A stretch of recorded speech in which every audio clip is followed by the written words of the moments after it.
hope my mic is on.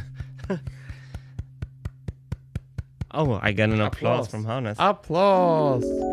What a start! We're going to talk about a very controversial subject. Should the vibraphone plate move when being hit?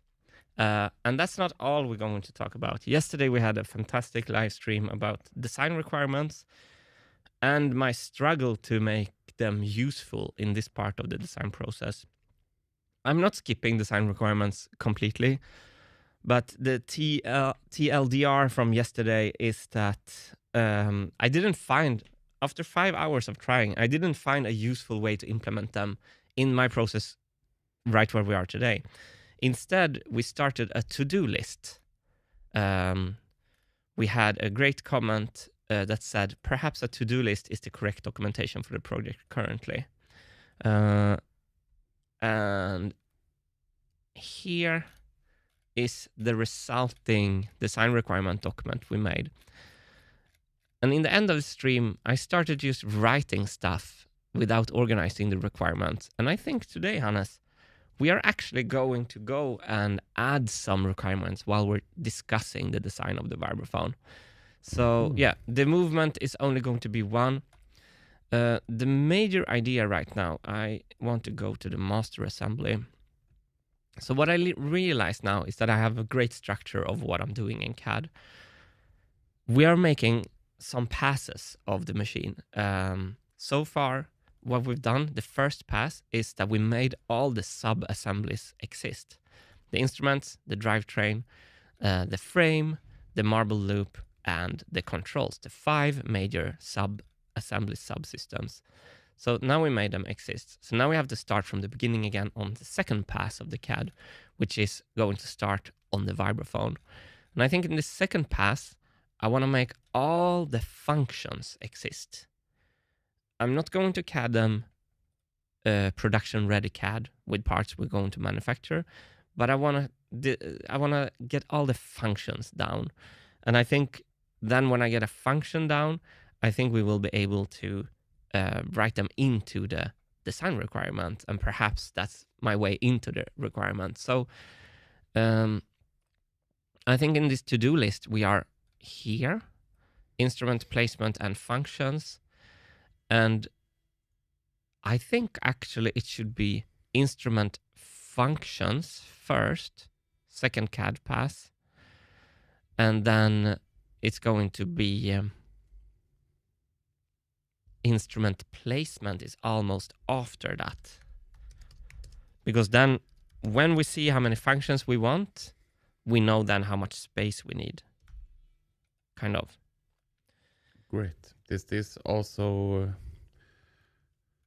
mean our stream objectives list? All right, let's go for the stream objectives. But I didn't ask you how you are today, Hannes. I'm fantastic. Yeah. I'm feeling really great from our successful live stream yesterday. I loved it. Successful in a strange sense, perhaps. No, it was great. We had great help from the audience, and I had some really thoughtful emails as well. So yeah, functions of the vibraphone. Vibraphone functions. Vibraphone. And I had a super interesting shower thought that it's a thought that's been percolating in my head. It's that perhaps the same programming track can control 3 functions of each vibraphone note. If this is not a pie in the sky, it's a real breakthrough for the project. So we're going to discuss those. So you can write pie in the sky programming. It's actually multi-function from one track, but let's call it pie in the sky programming. Yeah. Mm-hmm. Let's see where I made my new. Do we have anything else? No, I think we start there. We start there. We add if we need to. Yeah, this is the 2 first subjects are huge. We can split them down. We can actually, we can actually split them down later. So yeah, if you want a lot of points on the list, you can write down that we're gonna start with adding a new master part blob, which is always a special occasion. So here in the master part, this is the Vibraphone blob here. And I don't actually like how that's done. I'm going to start a brand new, start another thread for the Vibraphone. So let's do that. I'm going to start with a plane that is offset from the default plane, like we always do. Offset from the right plane. And we'll put it there. Boom. Or should I be as cool as I'm actually going to, even in the master part, should I? Because I learned recently, I'm not going to do that. So you see here in the feature tree, we started a plane. We're going to delete that. I'm going to be gutsy now and be among the cool cats of the smug on-shape-catters club who are sketching on mate connectors. Even in the master part, I'm gonna dare to. So in this sketch dialog, I've started to do this in all my part studios. I'm not choosing a sketch plane. I'm selecting a mate connector from within the sketch dialog. And I want to put that mate connector on the origin. So let's make the origin visible. So see here, boom, we're putting it there. And then I was like, but it's in the wrong direction. That's why I wanted to choose a plane. You can move the direction of this mate connector here. So we're gonna rotate it about the, for example, y-axis 90 degrees to make the sketch stand up like this. And now this sketch won't have the C-flip issue. It will always know what location it is. I can close that dialog, and we can then also make this offset in the mate connectors here. So I can offset the placement of the Vibraphone here. Now I sent the mate connector 1 meter to the right, to the, where is it? Why did it, oh, no, up. That's C apparently. Oh, the C is not the visual here. That's a little strange, okay. And C, just to clarify, is Z axis. Yeah, should I say Z? I think Z. I think it's a Swinglish thing that we accidentally say C axis. Or is it American British English thing? Z axis. Maybe chat can help me. Okay, it's along the X axis. So kind of interesting that the colors of the mate connector isn't the colors of XYZ, but the XYZ is actually the design XYZ. I just have a quick question from my memeplex here, starting the day. I had many thoughts on the design requirements discussion yesterday, but I'm not one to email uninvited. If I end up being able to put my thoughts into a coherent mail, it's a high bar. Can I mail someone?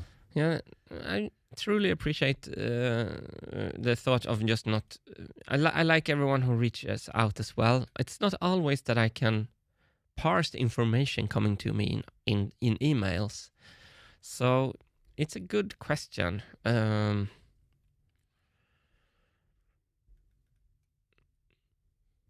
Can you? I don't really know what to answer, actually. I don't know how we should build that up, because when a lot of people write a lot of nice long feedback and I can't take it in, it feels like I'm ignoring people who wants to help me, which is an awful feeling. Yeah. I think my memeplex, you already provided really valuable feedback during the stream. We need let that thought simmer for a while. Yeah, I think so. So now I have a sketch plane. I don't know his answer, my memeplex, because I do feel a lot of bad consciousness when, or what is called conscience, when people put time in and I'm not in a place where I can take in the valuable feedback they provide.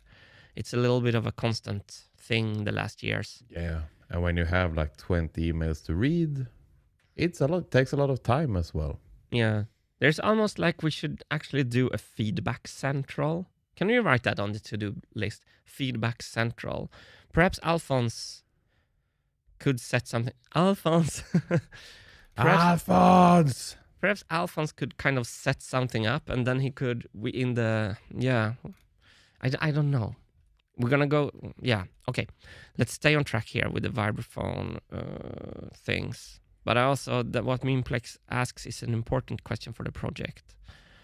So now we have a sketch plane that I can control, and I'm going to sketch one single vibraphone bar here instead, because I want to be more mindful about how my blobs are created. It's not really claiming the space, but it's a cleaner way to make a blob. I'm gonna make like the middle C note of the vibraphone. And while you do that, Martin, I just want to say that Flatnick on Twitch has subscribed for 6 months in advance. Wow. With a comment that says, I'm here for the long run. And Flatnick has been here since day one of the streams as well, kinda. So we appreciate it a lot. Thank you for joining as a Twitch subscriber. Fantastic. Thank you.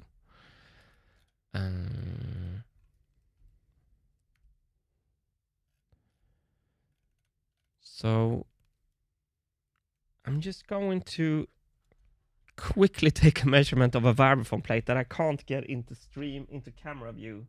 1 second. Do that. And while you do that, I just take the time to... this is the new Wintergatan backers the last 24 hours. The sad thing here is that we haven't been able yet to also get the Twitch subscribers. We're working on that system as well. So I think we have 15 or 16 subscribers on Twitch now as well. So that's so awesome to see that we're growing there as well. I just wanted to say thank you to all the new backers. And of course, all the backers that have backed us for a long time. So it means a lot to us. Have you measured the plate, Martin?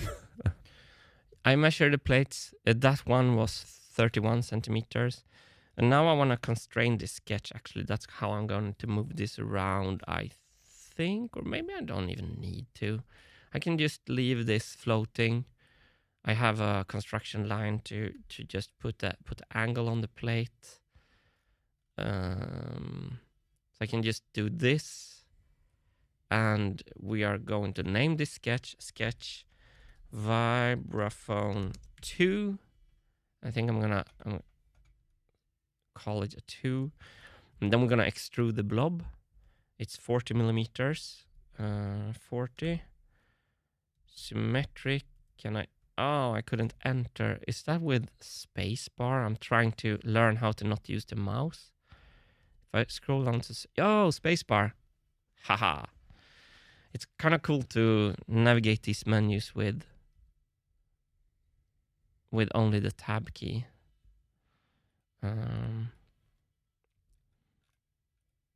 And we have the start of the...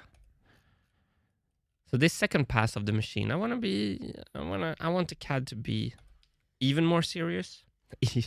Not even more serious. Seriouser. That's exactly the thing. So now, as you all know, when we have a part, we are going to start a part studio that we're going to name right away. Oh, I forgot to name the part. Oh, nice. I haven't seen in chat yet, so good thing you found it. Rename Vibraphone 2. And I see in chat here, I have 2 comments that I think really encapsulates what this stream is going to be all about.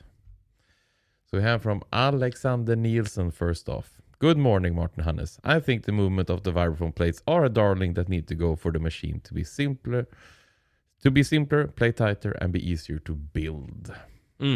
I understand. Yes, we understand. And we also have from the Neom. If the funnels move, does the keys really have to move? That's also an interesting thought. And I also want to shout out Carmcraft for a sweet little donation here starting off the stream. So thank you so much, Karmcraft. Thank you for the support. And I understand all those sentiments. Yes. I can tell everyone where I am right away with I can just open the thumbnail CAD. I'm CADing my thumbnails nowadays. So with the movement, I am ready to ditch it when I see that it ruins the project. Before that, I don't want to exclude it until I have to. I feel like I wanna be thoughtful about it. But if you take back the play tighter comment, I want to address that one right away. There we go, right? So this is actually, I think, I'm guessing a lot of the anti-movement feedback is about this play tighter issue. And I think that is actually not an issue. So I think the idea is that when the plate is lower, the marble has to travel further to hit the plate, which means that the tone is going to be delayed.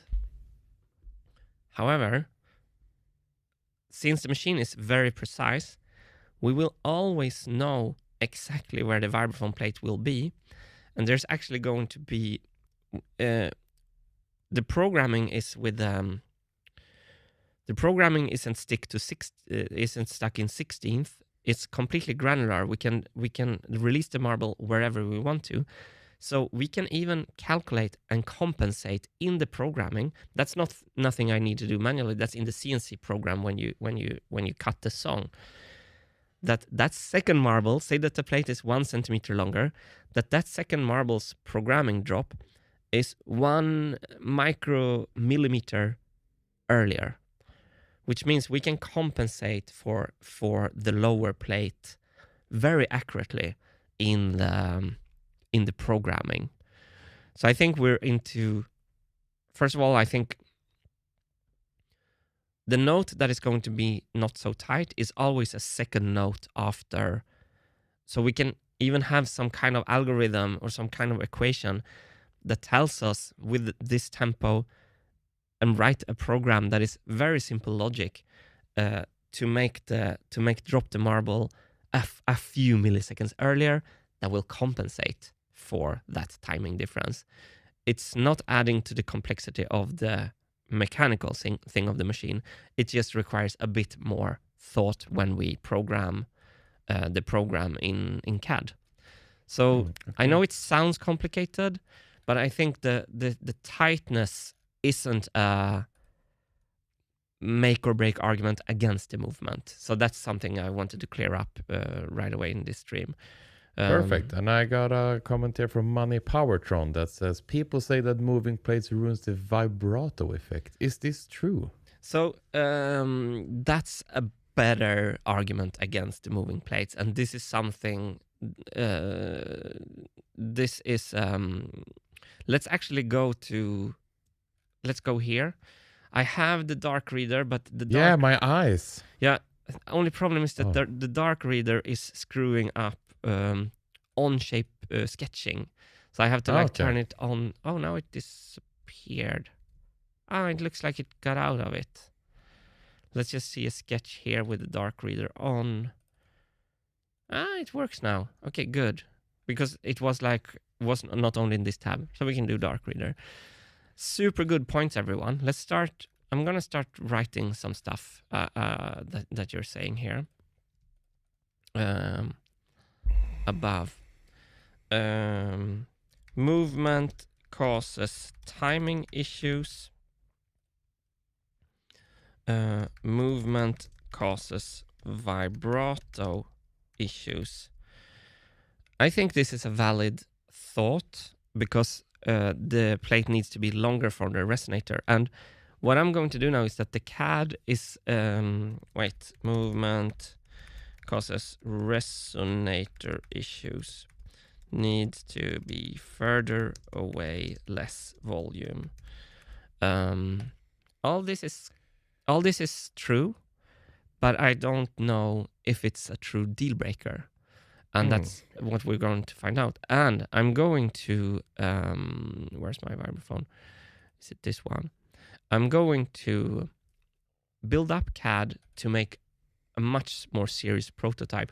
Someone said you should make only one channel of the whole machine, and I think that's a really good idea. So I'm gonna make like this one vibraphone channel with all the new features, a more serious prototype that I will cut on the CNC machine. So there will be some prototyping soon. So this CAD is going to lead to a prototyping. You like the prototyping, don't you? Yes. Let's rename this this part studio with the single vibraphone plate. We're going to name it Vibraphone 2. I'm going to drag it into the instruments folder. Our sub-assemblies are coming together. And this is Vibraphone thumb. Where's our Vibraphone 2? There. Let's put it here because it's an... Okay. So here we have our derived bar. And I'm going to put a sketch in the mid-plane of this. And I'm going to use a mate connector. But I can't... Oh, I can put it there and turn it. I can also put it there. I think this is pretty good. And in chat, if you're worried, I see here like, this movement gives me anxiety. Yes, that is why we're doing all this now, to see will it be possible at all. As Martin said earlier, if it gives the machine problems, he's gonna scrap it. This is just, we really want it to work. If it doesn't work, it will have to go. So that's why he needs to CAD it now and eventually prototype it and see if it actually works. And I'm going to put more fuel to the fire to say something that I think is even worse with the movement. Okay, the New York Rangers are a better hockey team than the New Jersey Devils. I can't believe what you just said. Oh, no. This is worse than the vibraphone issue. Movement wastes kinetic energy. Less volume, energy is a scarce resource on the marble machine. I think this is a very very fundamental disadvantage with the movement, that we're spending energy lifting these marbles up, and instead of making volume and nice sound of the vibraphone bar when they hit the bar, we're wasting it, turning it into movement of the bar itself. So this is another pro with ditching the movement. And I think it's good, like, we can spend some time this stream making everyone aware that I am aware of all these cons. And movement is a more complicated build. Like, there's a lot of arguments against... Like there is a lot of arguments against playing music with marbles. I agree with most of these, less this one. But then we have like unpredictable marble bounces or something like that. I saw that in chat as well. Like, good. Movement causes in unpredictable marble bounces. Also true. Making the funnels larger and uglier. So yeah, it's a high maintenance darling. And here we have someone that said Armin Haber. Maybe also add the positives to the list to see if they justify the cons. Yeah, I added one. Magic. That's a big one. And the music had it. Movement is magic. Any music, wonder and awe. This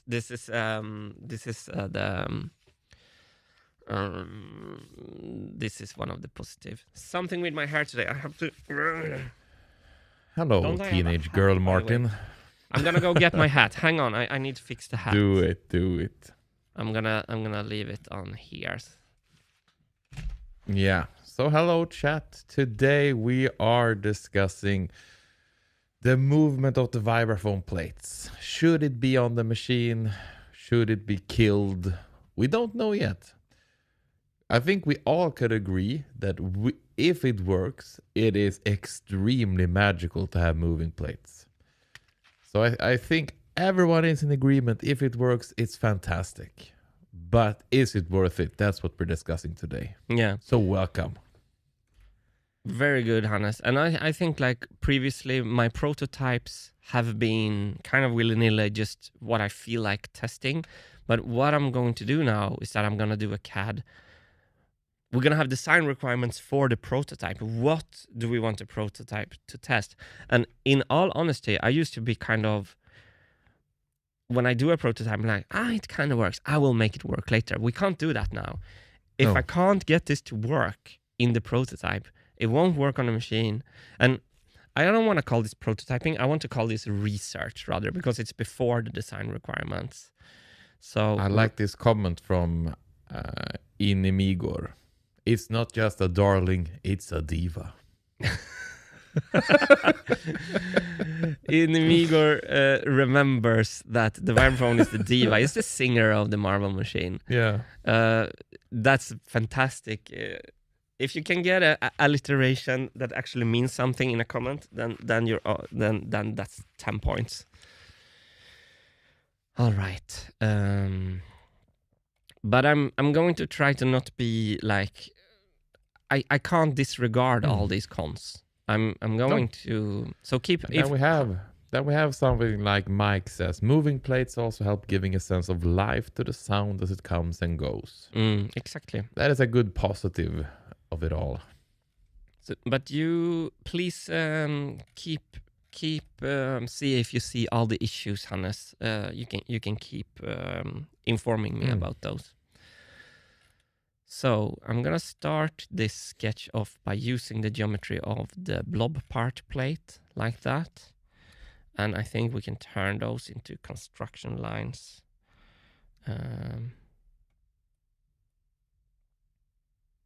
Am I in the use? What's happening? What is happening? Q. That didn't work. Q. Q. Do I have multiple lines now? Did I do it several times? Wait. Oh, I have a lot of lines. I did it. I did like 5 lines on top of each other by mistake. So some are construction lines. Okay, I understand. I was in use mode and then I selected the bar many times over. I don't know if Onshape should allow that. It should be like that exact line has already been projected. I'm gonna do that once. I go out of use mode. I hide this. There we go. All right. So now let's start adding all the features. So we start with a pivot point and we start with an arm. And we start with a counterweight. Boom. So then we go to our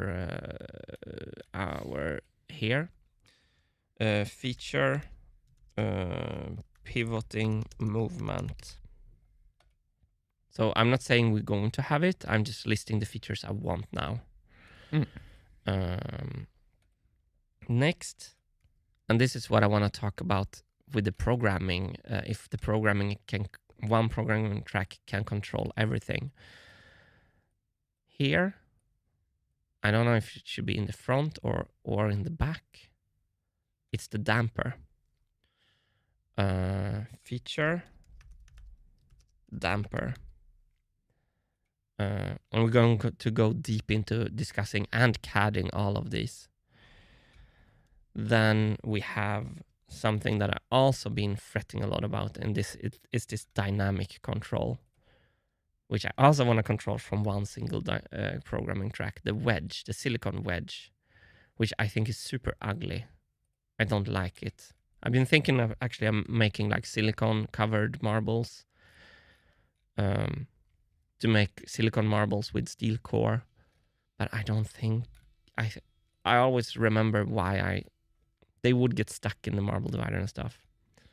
So we have feature here, dynamic feature, dynamic volume of hits. Then we have, and this is also something that I'm uncertain about, it's the resonators and it's the distance. I wonder if we can make the top of the resonator move with the bar. And also just for everyone with the pivot, I think I want the bar to move 1 centimeter, something like that. It's not that it should swing down a full 10 centimeters. So it's a tiny depression that I'm after. Perhaps that puts a little bit worry to ease. But is it then worth it? I think so. Let's see actually if we go to the piano keyboard. Is this going out? Yeah, I think it's going out.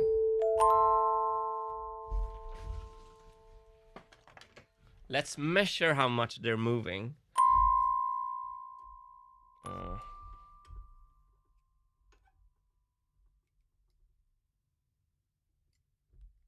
Let's 0 this.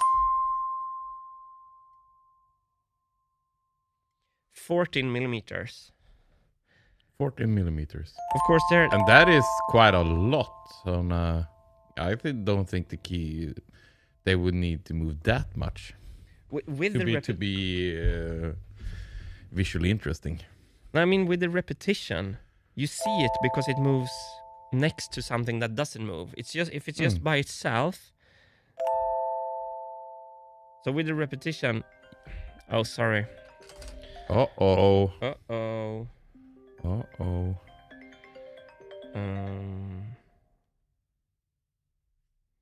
I need to... It's Wilson calling. Yeah. Stop the moving vibraphone plates.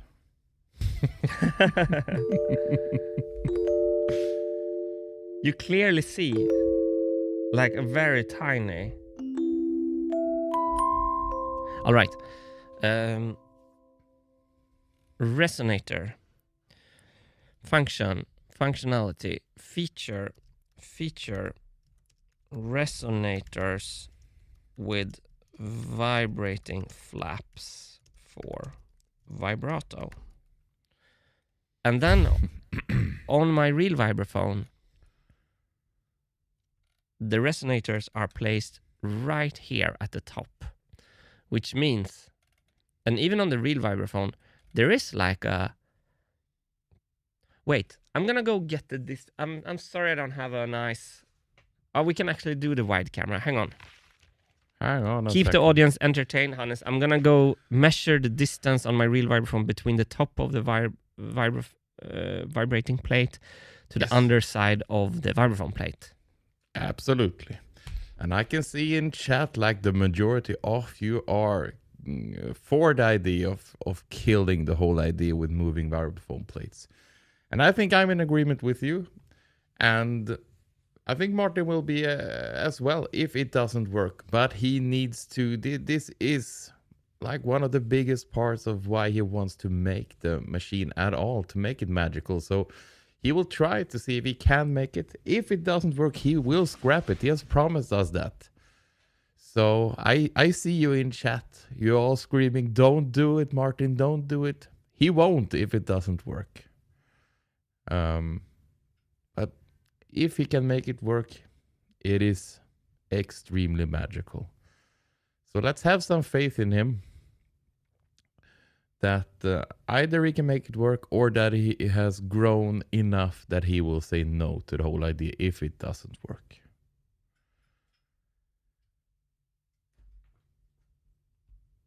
So yeah, that's where we're at today. Starting to really zeroing in on what the functionality of the vibraphone should be. And will the movement be significantly magical enough to keep in there? So let's see, what do we got for measurements here? What do we have, Martin? I got great news, actually. There's a lot of distance even on my original vibraphone. So the distance between the top of the resonators is 20 to the bottom of the plates. And the distance here to the top of the vibrating flap, if I draw a tangential line there from the top, let's do it properly. Let's do it like this. Boom, boom, boom. Let's do them construction lines. It's actually 12 millimeters. So I'm going to... Why is this looking so off? Is the resonator too big here? 45. Oh, I think this is reset down into the... Let's remove that constraint. The axle is a bit below the surface here of the flaps. That looks more like it. So even if we... I mean, if it would pivot 10 millimeters down and we only have 2 millimeters room between the vibrating flap and the plates, that's a little bit too little. But what I'm meaning is that even on the real vibraphone, there is some space for movement, but I think we can add more space for movement. Anyway, that's what we're going to try in the prototype. So I've been thinking, is there an idea to have some kind of sleeve of the resonator that also moves? So if you think about like something that moves up and down and prolongs the resonator. So perhaps we should just do that in 3D to get everyone on board. I'm going to revolve. I'm not good with choosing sketch planes in Onshape yet. I have not learned that. So if we're revolving the resonators here, I think I can shell it by choosing this and this. Learning. Shift W for revolve. So this is my idea. Perhaps we can have, perhaps this blue sleeve can move. If we want the resonator really close to the plate, then we just have the last section of the resonator is actually sliding up and down when the plate is moving, to get that resonator really close to the bar. Because I do know from all my vibraphone experiments that the closer the bar is to the resonator, the better volume, fatter and richer sound we have. We going to have adjustable counterweight, and I want those counterweights to look like the weights that I showed in my summary video, which is these round weights. So let's do it like this. Shift W, shift for axis, boom. Because I think these round weights are, it looks like that's kind of how they made weights back in the days. It's very, very, very, very nice. So I want to add that resonators. I want to add feature. I don't have to write feature before everything. Adjustable counterweights. What else did we do? Sliding resonator top section? Question mark.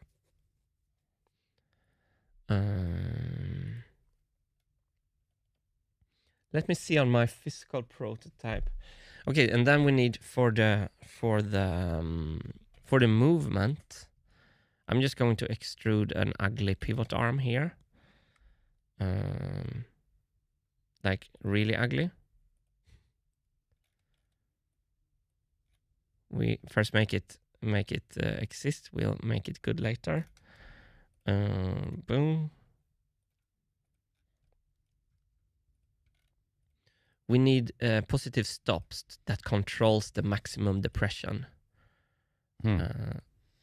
Maximum depression that everyone will get. Maximum depression. That's design requirements. So here we want, just to make it painfully obvious. So this, now we are in the high position. So we have a stop here. And then we have another stop underneath that controls how far the pivot can go down. So let's extrude them and give them some nice colors. I also wanted to extrude the damper. And chat, just so you know, this part Martin is CADing now, it is not gonna be manufactured. And it's probably not gonna be the one that goes on a world tour. This is trying stuff out. This will be prototyped and test. Don't you worry. Martin will find errors if there are errors. Hopefully. Now just we chill a little bit now. This is not set in stone. Is it? They don't think this is gonna work. These cubes here. There's. Is it because it's hanging in the middle of the air here? The whole idea of the moving vibraphone. The majority just scrap it already. Yeah, that's. We perhaps will get there, but we have to get there first. Keep bringing your arguments for why scrapping it. Like, if you can, like a lot of being like, okay, it looks cool when you're close to the machine. Will the audience even feel the movement at all of the vibraphone plates? And you will have movement on the funnels. They will be more visually like noticeable. So is it worth having that little movement for an audience on a concert? Or is it just, if the requirements is that it should be a performance, the marble machine should perform good, then the movement shouldn't be there. Yeah, that argument, that's if we want if you're gonna maximize for best vibraphone sound, the movement is the worst idea ever. I'm very complete agreement on that. So let's write that.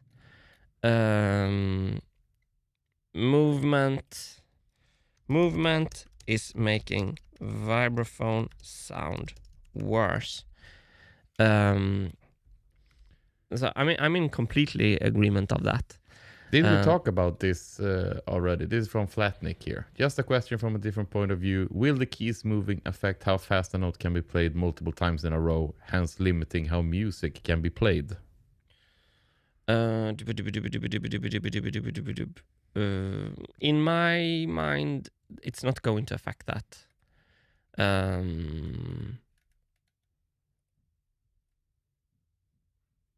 No, it's not going to affect that. It's that limitation is because of how many marble droppers we have. We have maximum two droppers that can hit the same note, and that limitation is set by the droppers actually. But I do agree. Okay, I'm gonna give more against the movement here in the list. Movement is taking the ambitious road again and could delay or stop the project. I think the movement is delaying the project. Like, we would be half through CADing the finished vibraphone if we didn't have the movement to test. So my point is something that audience might mix up, so it's good to clarify. Olson Lu, I thought movement of Vibraphone was to provide a dynamic sound. If only visual, then maybe it's a low priority at the moment. No, the movement is only visual. Yeah. Yeah. It's magic. Yes.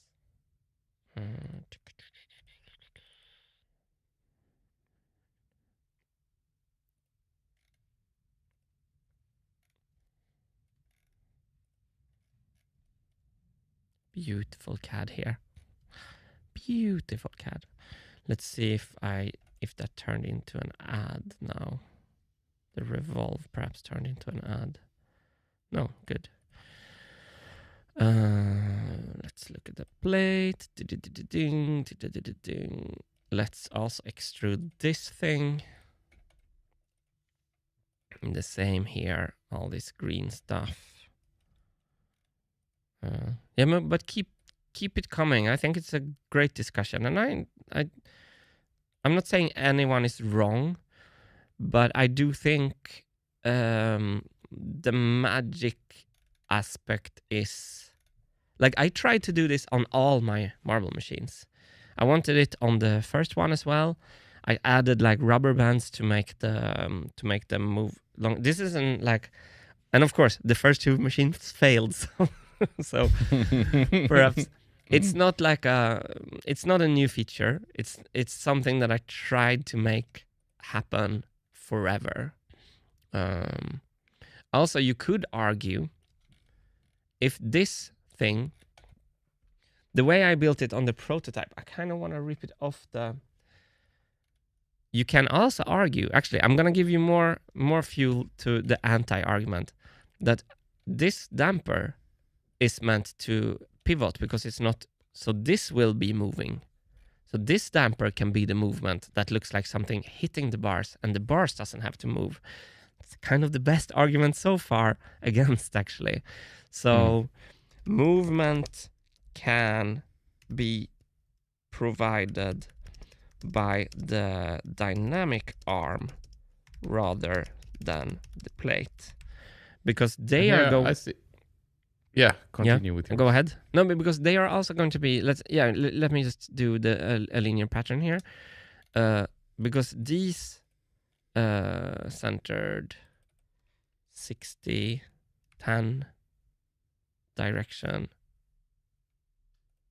Boom. They are also going to be next to each other. So it will feel like these are the fingers playing the vibraphone bar. And if we make them... kind of like the new kinetic fingers. Yeah. And also, what I hate with this, I'm actually going to extrude them in a little bit different way to make my point. I really don't like how they obstruct the visual. So I have a new idea on how to make them. Okay, so I would just read this comment for now. Yep. From Matteo Forens. In a pure MVP perspective, Martin should implement movement after building the functional version 0 machine, if time, energy, and resources left. Yeah, I think like that's a completely impossible task. To build like a whole marble machine that is like CAD'd for exactly its functions, and then kind of rip out the vibraphone and try to fit this function afterwards. Perhaps if you meant in CAD, I agree with you more, Matthew. So perhaps I think then it's a really good argument. I think if you meant that way, I think I have to write it up in the counter argument list. An MVP CAD should be designed first, excluding movement. I'm going to turn on what I learned about text wrapping. We're going to choose... Oh, yeah. We're going to choose everything. I learned this the other day. And choose text wrapping on everything. Okay, it is text wrapping. And Matteo just wants to add to yes, I meant CAD. Okay, then I completely... Blinky smiley face. Matthew is again making my side harder to argue. You're adding a lot of good fuel to the anti side here. This is a very good... I think I'm gonna rate like all these anti-arguments in order of importance, and I think this is, unfortunately for my side, something that I didn't think about that I think has a lot of weight. Excluding movement. If time and energy is still left at that point, we can add movement later. Perhaps this is the kind of... Why is text wrapping not working? Chat! Chat. Why didn't it like auto? Oh. I'm going to add something to your argument, Matthew. This is kinetic fingers all over again. I think perhaps that's what the audience are feeling. Like Martin is spending time on a side quest where when we're actually telling everyone else that we're doing the main quest. And like my side is, if I'm going to argue with design requirements, I have only one argument for. Movement is magic and music wonder and awe. And in the design requirements, it says clearly that the machine should create wonder and awe. So yeah, it's the design requirements that we haven't written yet. No, it's down here. I'm just Look here, row 94, everyone. I defer to row 94. The machine is a mesmerizing sculpture. It exposes its inner mechanical workings to the audience. One understands how the machine works only by looking at it. Its mesmerizing nature makes people tell all their friends about it. I'm gonna give a few more pro comments because another anti was that the audience won't see it. First of all, I think they will. The audience won't see the movement. And then the pro, which is down here, I'm just gonna add some more rows here, is that the movement is going to be a super feature on video. Och I think the audience will see the movement of the bars. Just like you see, think of going to a concert with a piano player. You're sitting in a huge theater. Do you see the keys being pressed or not? Yes. The I know you see through the fingers of the player. I think I see the keys being pressed. We had a nice little donation here with a question that you can perhaps help me understand. It's from Karmcraft. You need to sync marble hits on the backswing. Yep. Could you... We talked about that in the beginning of the stream. Is that there is... when the plate is depressed, the marble has a longer traveling time. And thanks, then we can actually go to... Thanks to that we're not doing programming pins, we're doing programming profiles, we can mathematically correct for that extra travel with what I think is almost no extra effort. Where do I have my programming profiles? It's I think a lot of people think about the programming pins, which I completely understand. Was it after Germany? Is it here somewhere? I don't really know. Programming profile. There, right? No. You meant this one? I think it should be the programming wheel. Jesus. Here. A new music programming pin. Today I want to solve a really fun Where can I kill the volume? I don't see it here. Strange interface. So by using these programming profiles, we can end them wherever granular with the CNC machine, which means we can compensate for the timing on the backswing.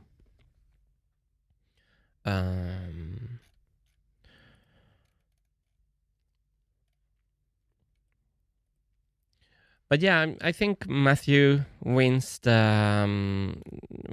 anti.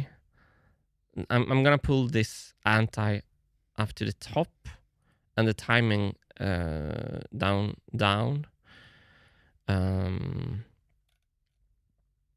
There's a lot of arguments against. Yeah, and don't get the chat wrong. Like, they also understand that if it worked perfectly, it would be the coolest thing ever. Let's it's just a 10 centimeter movement. It's I hope. Just a 10 centimeter movement. Oh, sorry, 10 millimeter. 10 millimeter. I actually want to kick off this design discussion now. I want to postpone the movement a little bit and talk about my shower thought I had about Yes. Tell me about your shower, Martin. About I'm just going to change color of this one. About the programming stuff. I want this to be darker, a little bit nicer. And I think we're gonna roll back before the linear pattern here.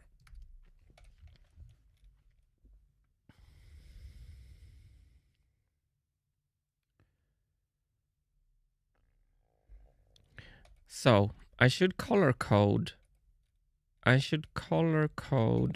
the programming stuff. Let's add a marble. So this, what I'm going to talk about now, is regardless of movement or not. So let's add a marble here, an oversized one for dramatic effect. Or let's make it 30 actually.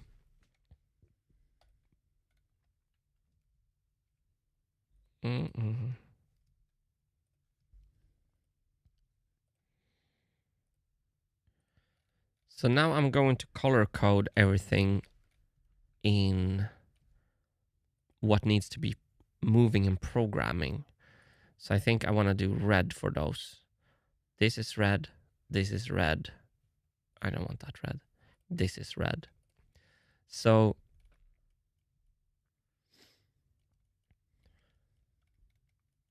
I want to control, let's add arrows. I want to control all of these three from one single programming track. So, and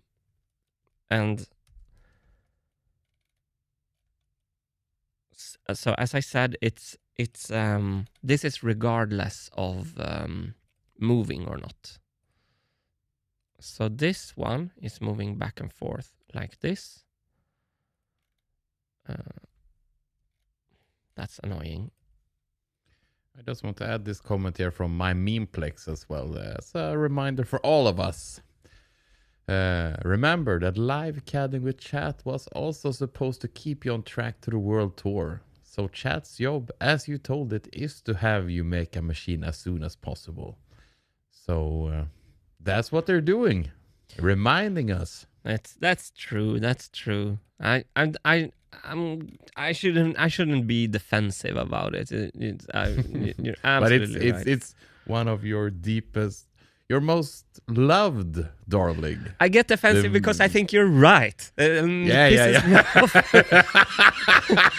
It only hurts if it's true, you know. It's like only reason for me defensive is because I know you all are kind of correct, but I want to prove you wrong. Now I'm not feeling defensive, but I'm feeling frustrated because it's you really want it to work. It's so many of these things, Hannes, in the machine, so many of these like darling stuff. And okay, this is turning a little bit philosophic. I think it's okay. You know when you have someone you really care about having a hard time, and you feel you want to help that person, but that person doesn't want to be helped, really. But then you still want to feel that you did what you could. Mm-hmm. And I think even like when the worst happens and your help didn't solve the situation and that person got him or herself into a really bad situation, you tried to talk them out of it, they did it anyway, blah, blah, blah, blah, blah. That feeling that you did what you could, that's what I want. I want to spend some more time with the movement to feel that I did what I could, and then I hope I'm mature enough to let go. Yeah. Does You that make don't sense? want to have that nagging feeling at the end of, did I really try everything? Yes, but of course we can't sit here forever and ever and think like that. We need to. So that was a good comment from my memeplex. I appreciate chat for I'm gonna do this red. I actually needed one more arrow. As Wintergatan says, if only we had a nice list of design requirements to help us decide when feature should be postponed till later. There's a genre of jokes that are like, that can only be, they're so deep down nerdy and stupid in this sense. It's fantastic. For anyone missing, we tried making design requirements yesterday. Didn't pan out, but it helped a little bit. Mm-hmm. Oh, I'm sorry, I'm screwing this up. This is the extrude I want to do here. Onshape is turning the sketch off for me all the time. No. Okay, I'm going to learn to be faster. Shift P hides everything. Okay. Here's the question. Can we control the drop of the marbles, the position of this, and the position of this with one single profile of the programming wheel? Do you remember, Hannes, when we talked about the dampening should be one for all the vibraphone bars? Yeah. That's also already, now when we do the piano setup, we already have two separated in that case. And with the movement and stuff, I just have this idea that we should think through if we can simplify that and use the intelligence of the machine for all these functions. To get everyone involved, the note starts here. Oh, perhaps I can actually do it with the music box. So the starting, can I put that over there? No. The starting of the note is this programming, start. The volume of the note is this programming, soft or hard. And the dampening is this. So I have a damper here. Let's remove the reverb. So with the dampener fully up, it sounds like this. And with the dampener fully down, that's the dampener. And all of those are super important, regardless if we're gonna move or not. So you can breathe easily that this is not complication that the movement adds.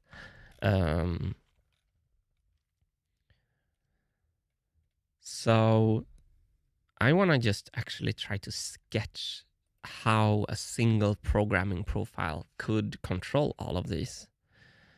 Does it make sense, Hannes? Yes, it makes sense. It makes sense. I'm just reading chats, so I listen to 50% what you say. Okay. When I read. I'm sorry.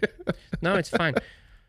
Now I'm just having an issue. I want another sketch on the same sketch plane as the first. Do I have to go? Oh yeah, that's how I do that.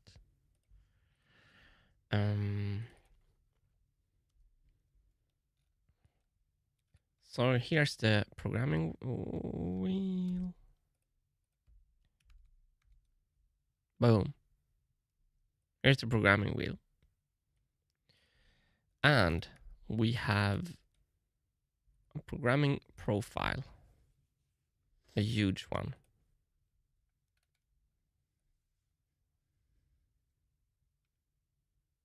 Like that.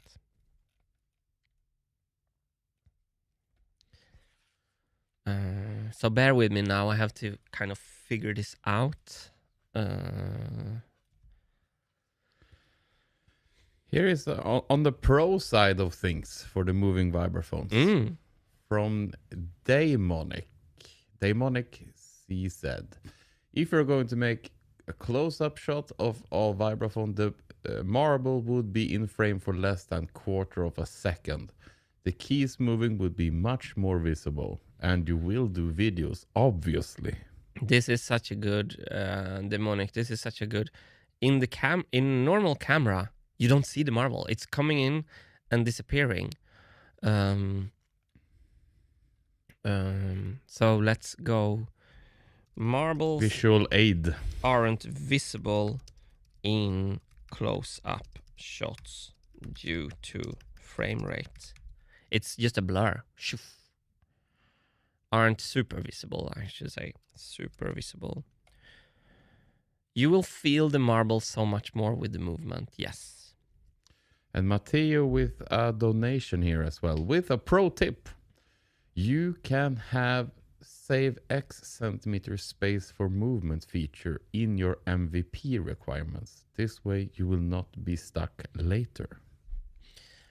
Oh no, Matthew is making his argument even stronger here. I'll add that. This is Matthew. It feels French. Matthew. Oh, it's not Matthew. I think Matthew is okay. Okay.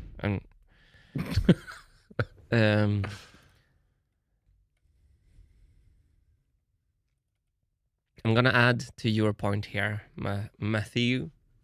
You can give us the pronunciation if you want to.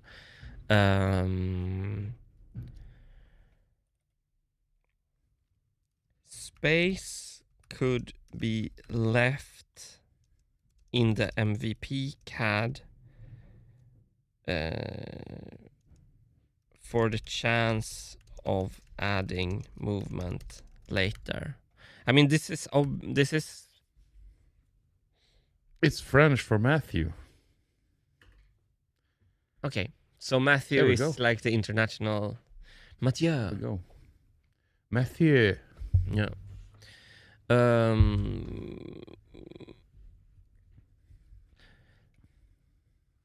Like, I'm gonna read Matthew's two arguments that I put together. An MVP CAD should be designed first.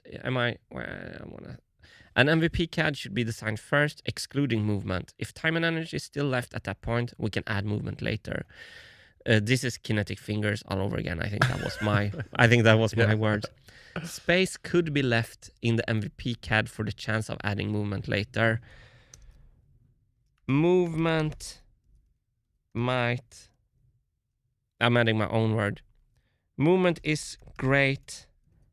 It's just the wrong timing in the process to add it now.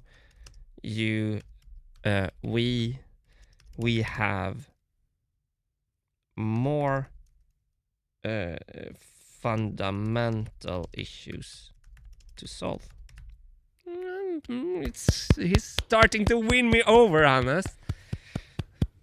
Or am I just acting? Am I already super decided? Wow. Good discussion. So, something that will be important to remember when I think of all this is the video that I saw flashed by here about the profile. This shape just changed, marble machine forever profile. Yeah. It's no, it's later. It's There, to the left, to the left. There we go. So this is an important concept to understand for the discussion we're going to have right now. It's this push and pull things from this Altoni that I 3D printed. I'm trying to be... So push, it stops. Pull, it stays. Which means we can hinge in this position here. We can hinge stuff so it stays. Thank you for the great explanation, Martin. There we go. So if we think of a follower here, I'm just going to make a super ugly follower that reads the programming pins here. It's a follower here. It goes on the programming thing. So it's moved this way when the programming pin is rotating. This follower is then geared out to something that moves here. It moves back and forth like this.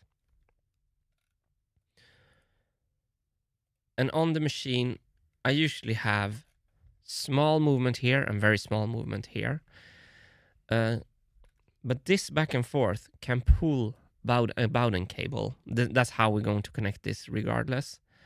So this is a Bowden cable. It's a hinge here. So this is a Bowden cable that goes back and forth and creates all the magic. But depending then on how high the programming profile is, we have more or less movement back and forth.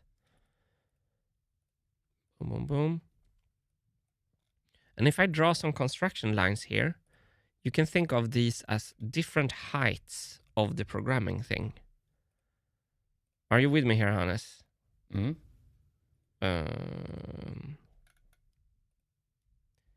I'm not saying this is super, perhaps simple, but I wanna put time into seeing if this is possible, because if it is possible, we are in for a fantastic treat.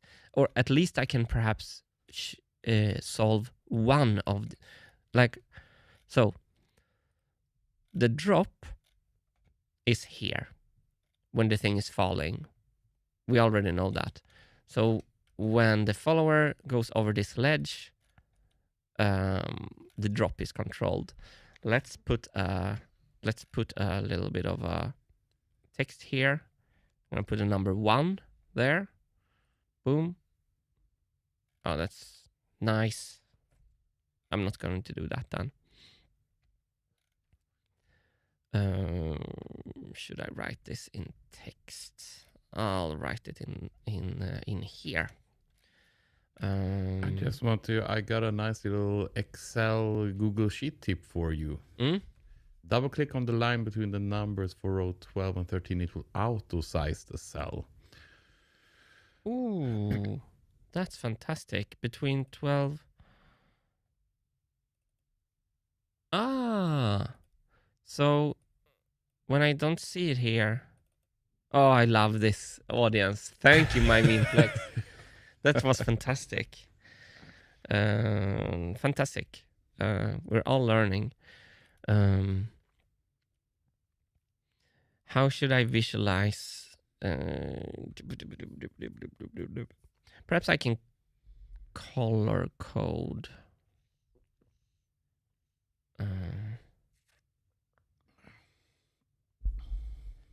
It's hard to visualize movement in a still image. Okay, I'm going to do just the fastest. The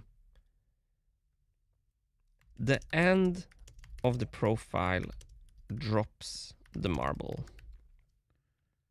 So that's programming connection 1. So now is the question that I want to look at is, can we can we also do this? So then it's a question, which one would I want to try to do first? Which one? And I think the dynamic one, which one is most important? The damper or the dynamic? And I think it's the dynamic one. Because, for example, if I play the original song, but it's a little bit boring, always playing the same song, but it's a perfect example. Like,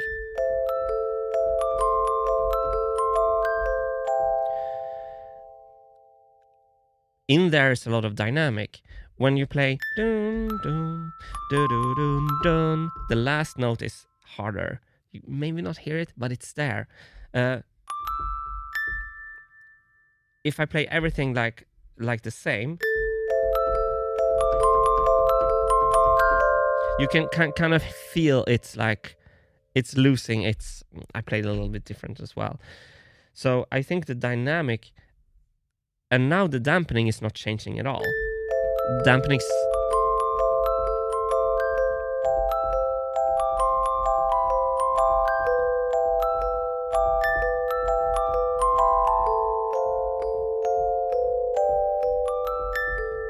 I should learn the song as well. Let's do the dynamic first, because I think that is much more. I can actually, this could be manual, which actually this informs our design requirement here. So let's build upon this damper. And could you please scoot into frame a bit more? Oh, thank you for damper. Could be manual to make it simpler. I don't want that, but it could. I actually really don't want that, but I just realized. Or it could be, it also could be damper could also be vibraphone wide, one single extra prog track on the, that's how a damper works on a real vibraphone, on the prog wheel. So we have some outs with the damper. However, and it's also true,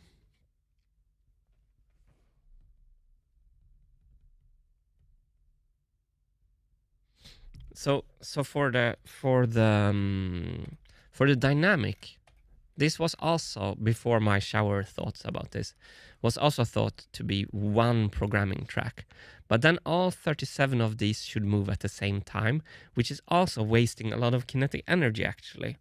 So the pro of only having the, think of us playing this note, and we want it in a specific volume. We want it to be really loud. If we do vibraphone wide programming, all the 37 notes needs to move. We need to move those things times 37. And the music is fast, so it's kind of a violent movement. A single little, what's the stick, carbon fiber rod and a silicon piece that moves back and forth. It's not a lot of kinetic energy for one note. And it's the same with the dampener. So we're kind of, if we're going to move all keys when we're only playing one note, it's also like wasting energy. So I think that's also an argument for kind of trying to entertain the idea if we can make this work. I'm very excited to make this work. It might be pie in the sky. So we're on the pie in the sky programming now, Hannes, by the way. Oh, yes! You can actually check the first one there.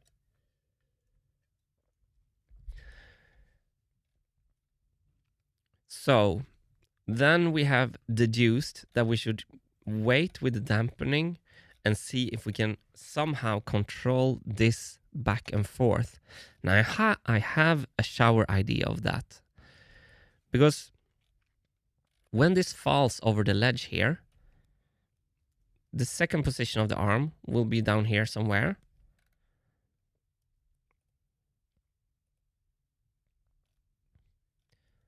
And I think then that we can control the position of this when the marble hit it, depending on how far down we allow this pivot to fall. So if we allow it to fall only to this line, I don't want to make that coincidence. This is just in theory. We're gonna see, like, when I do the real. We are going to have. So let's see. Higher should be. So this should have a default position. This should be spring loaded. This should kind of have or counterweight loaded in. Let's first establish the default position of this. And then we need to apply force on it in some direction. We don't want it to move all the time when the profile goes up.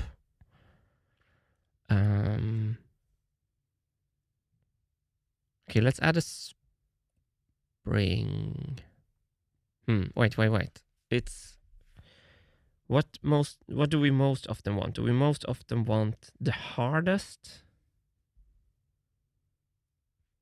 I'm wondering what direction I should include a spring. Let's add a spring in the sketch first. It's just a visual exercise. I hope everyone is with me on this, that we're just cladding. Yeah, we're cladding away. And I want to read out a nice little comment here from Timothy Andrew Austin with a donation here. Very generous. So thank you so much for that. And he says, off topic, check out the book Longitude about a viral 18th century maker that builds a movement agnostic clock that goes on a world tour. Cool. Thank Longitude. you, Timothy. Longitude. Movement agnostic clock. It goes on my whiteboard. Yeah, cool. Thank you so much.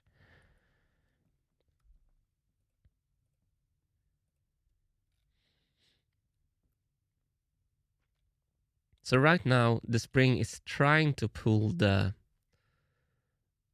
pull.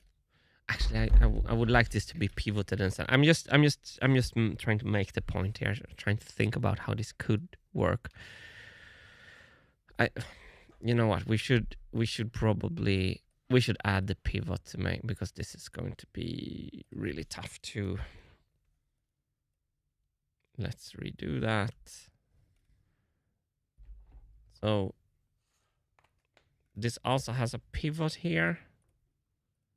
Boom. And it has a pivot here. Boom. And there's an arm.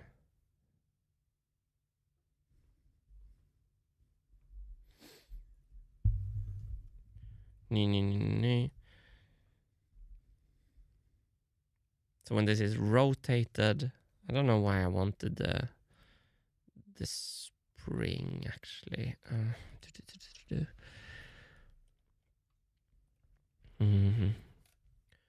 Which way should the default? I already said which way I thought it. I wonder if the default should be.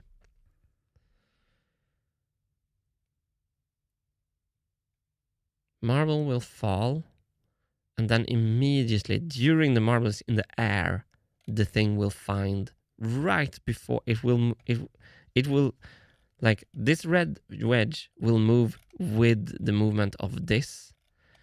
So right when the marble is in the air, the wedge will move into place, which sounds risky.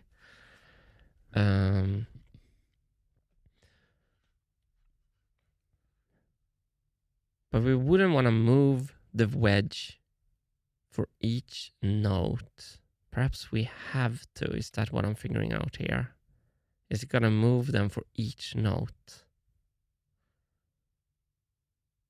It probably is. It's going forward.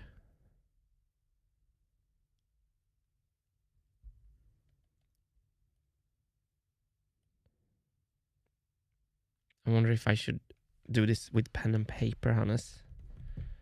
Okay, you want to sketch it? I should be able to sketch it here.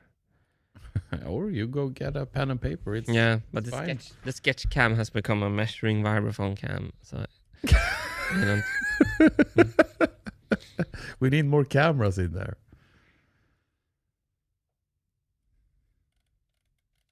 While you do a little bit of thinking, Martin, I just want to remind the good folks that are watching this stream that tomorrow evening, our time, Central European time, we're going to do an epic live stream with Derek Van Allen, the on-shape expert.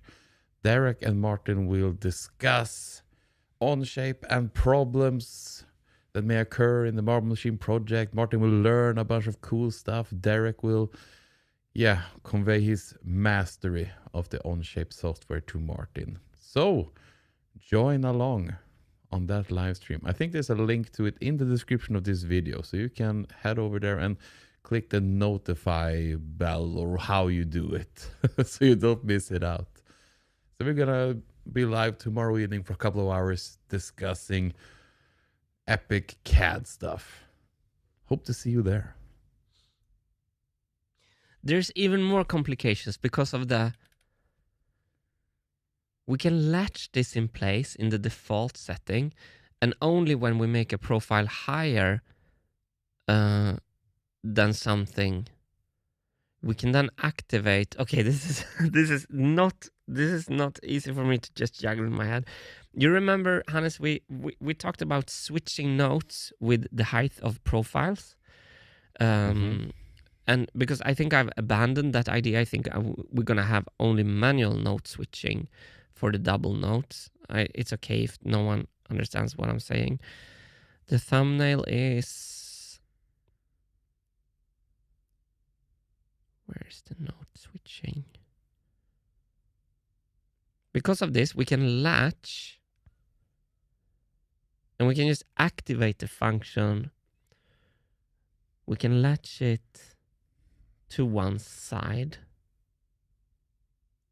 And speaking about the MVP himself, Derek, he joined the chat here today.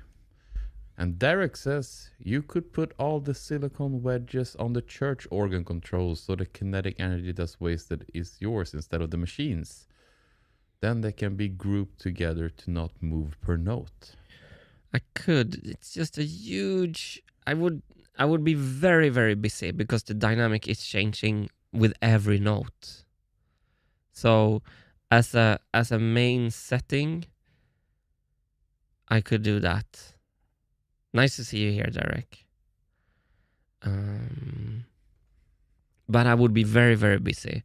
If I can solve, like, my idea is that, like, the 37 programming tracks, to get more intelligence out of them, then we have 37 brains thinking about each vibraphone node. I can't do that with church stops. Where is that thing? It's a thumbnail from my kitchen, I think, with a small... Oh, I think it's this one. Starts in the shower. That's where you have your best thoughts. Apparently. So what I'm demonstrating here, I don't know if you can hear it. Sorry, there's a lot of setup. Perfect. So let's add a second profile to the other. I think you might hear it a little bit through my microphone only. Like, I'm changing the height of the profile. It's changing note of the vibraphone. Part of the wheel here. Click, and then we get 2 notes per revolution. Let's try.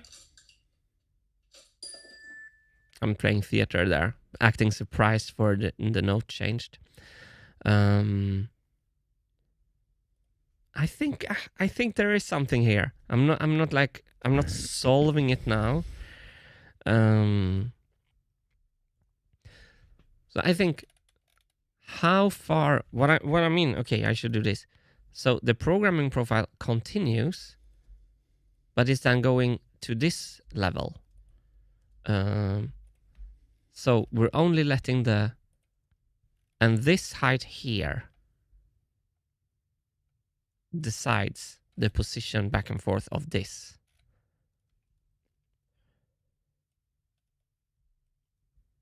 So then is the question, can we add also, like, just take my word for it that this height here is going to add the position of this. I can't solve the mechanical connection right now, and I need to think slower to do that. So then it's a question if we can also include the damper. Because we could latch it, because we could go higher than what we need with this.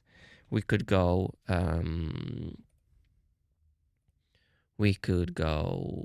this high with the programming wheel, programming pin to latch the damper or latch the.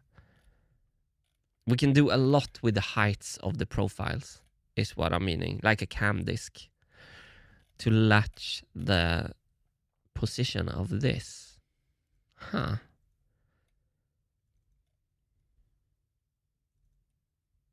Yeah, I love this idea. I just have to. I think I need to CAD it for real. And also, this would be good, like, to make a movement analysis. Derek. Derek. I don't really know how to make movements in. It's probably some kind of sliding mate for this one, going back and forth. Can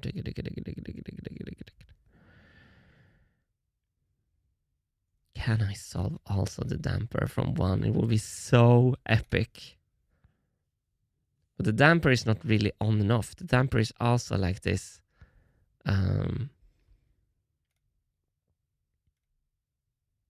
Because when you want to play a chord, the damper is important. The damper is super important because when you want to play a chord and then you want to play another chord, you don't always want the first one to keep on ringing. Then you have like you have that kind of vibraphone sound because you have so much sustain. So you want the first chord.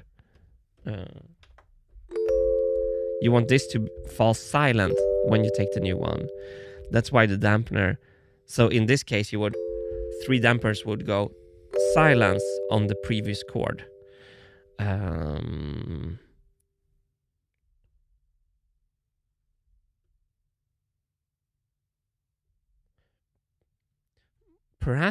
Perhaps we can do that by going back up a little bit.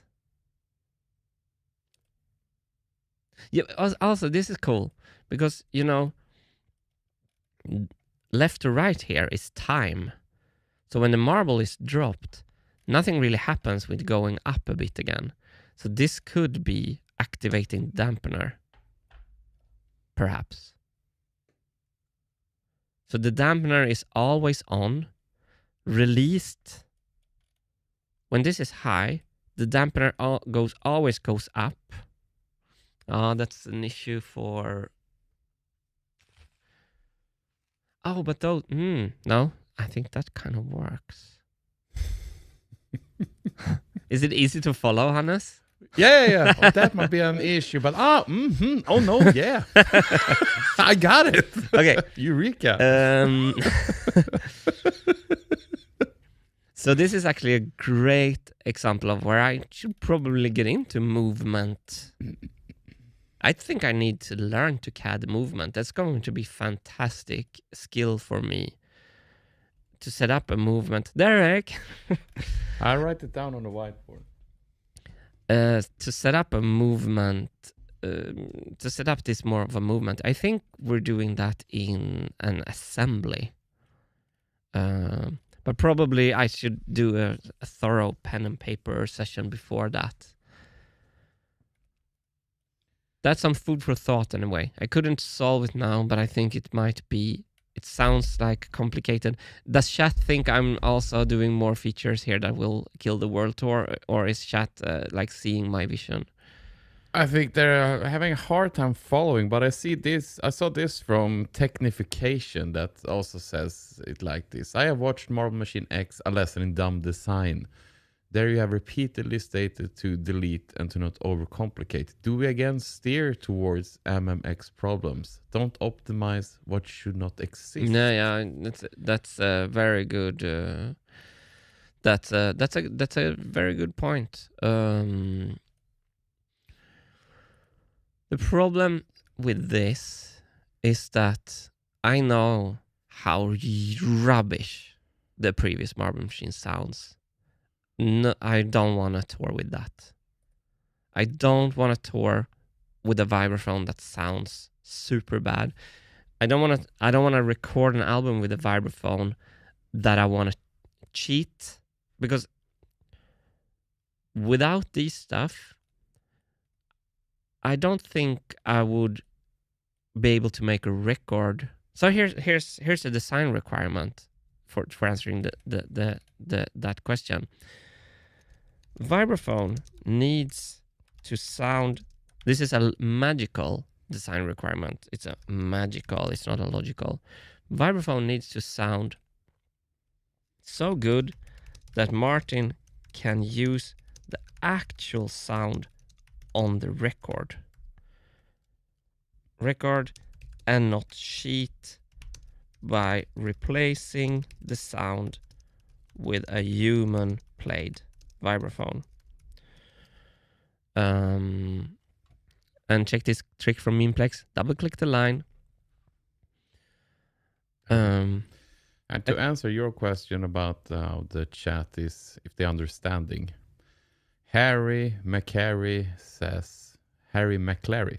I think it's one of those things where we need to see it verified to fully understand. I think so too. And also I couldn't solve the connections even in Sketch, so I agree with that. Winter says, I see how this would work, but also think it's fine if the operator manually controls it. Yeah, that's a fallback. But then we wouldn't be able to. We have like 7 dynamics in there. I won't be able to do that. So here's a brilliant comment from Frogo. Oh, nice. I like that there's clearly some movement in the project. Did you get it? I took it seriously.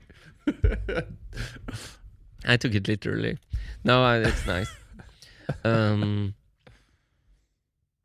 So if you turn back the MMX comment, I think it's a really good discussion. Yeah, from technification.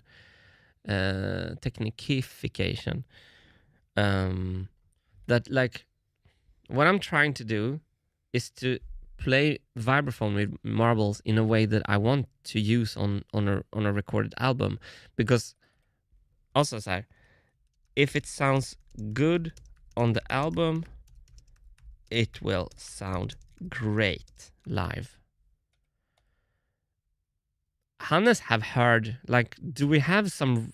We should play like the behind the scenes of the first Marble Machine to kind of get the sound in the room it's not flattering for the machine, especially the first one, since the drums were a pack of as a matchbox with rice in it, so it needed to be amplified in the computer, so it sounds horrible and just have harsh vibraphone bars.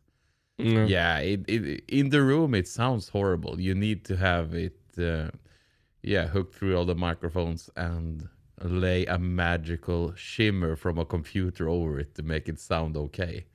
In the room it definitely sounds terrible. It's and so like I think we're on that situation like that when I'm like procrastinating by making videos about how I print assortment boxes, then I think we can't afford another extra feature. But like I'm locking in. I'm focused. I want to make this actually be able to play music that I can use. If it doesn't, that's kind of what drives me. So while I think this is like, while I think we're we have to steer clear of MMX problems. I completely agree. But it's like this, there's some things where I don't want to do the project anymore if I can't try hard and ambitious, especially with the sound.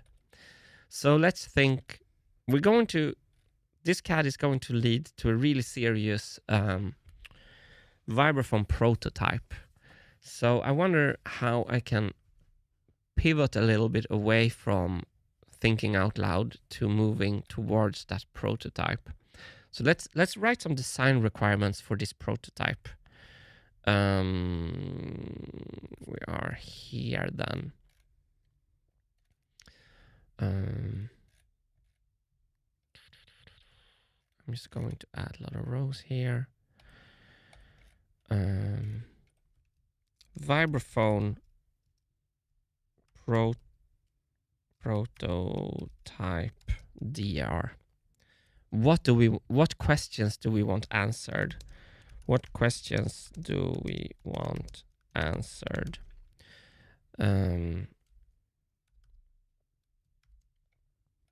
So to not waste time. I think yeah. I see in chat. Yes, I need to put this comment up. I'm sorry that I missed it earlier from Dragon Queen Arts. What about putting each vibra bar on its own moving arm with the marble drops to move with it and funnels too? Is there something to this? I see a lot of people in chat like saying that they like this comment.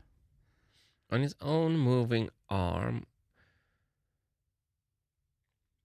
Have the marble drops move with it and funnels too. I feel that would be super complicated to have a marble track that moves. But the marble, I think it's and funnels too. The funnels. I feel it's complications. I think it's more complicated without gaining a lot. It's my feeling. So what question do we want answered here in this prototype that we're not gonna CAD? It's movement, yes or no. We want sound. Sound. Sound. Dynamic possible. We want sound dynamic programmed per note or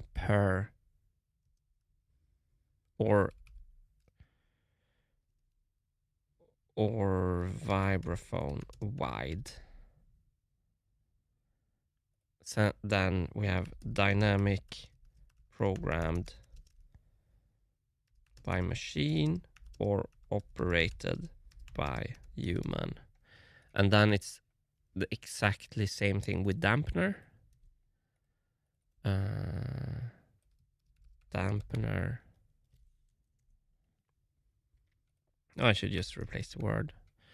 Dampener possible.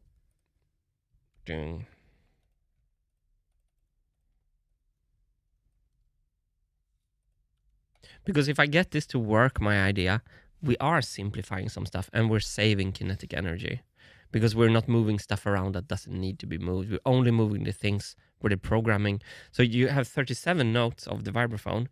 For a song, you might using like 1 or 2 at a time. So I think there's like, I think there's a lot of defense for. I think it's a really good investment to investigate.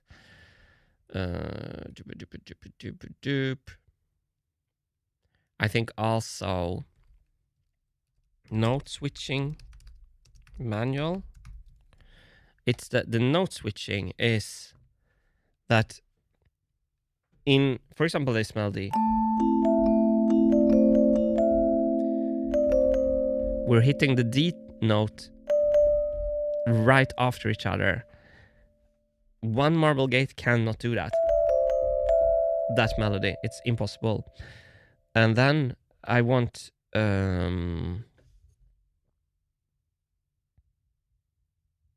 oh, that's the issue with the piano setup. I just realized why I wanted the vibraphone to be long and wide, Hannes. Because I wanted to redirect. We're not using that key. We're not using that key. So I wanted to redirect one of these gates to that note.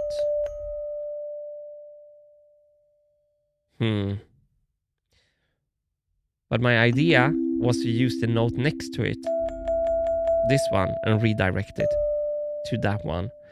But the note next to it is used right before. So that's why I wanted everything next to each other in one long vibraphone row, so I can use this one to play twice on this one.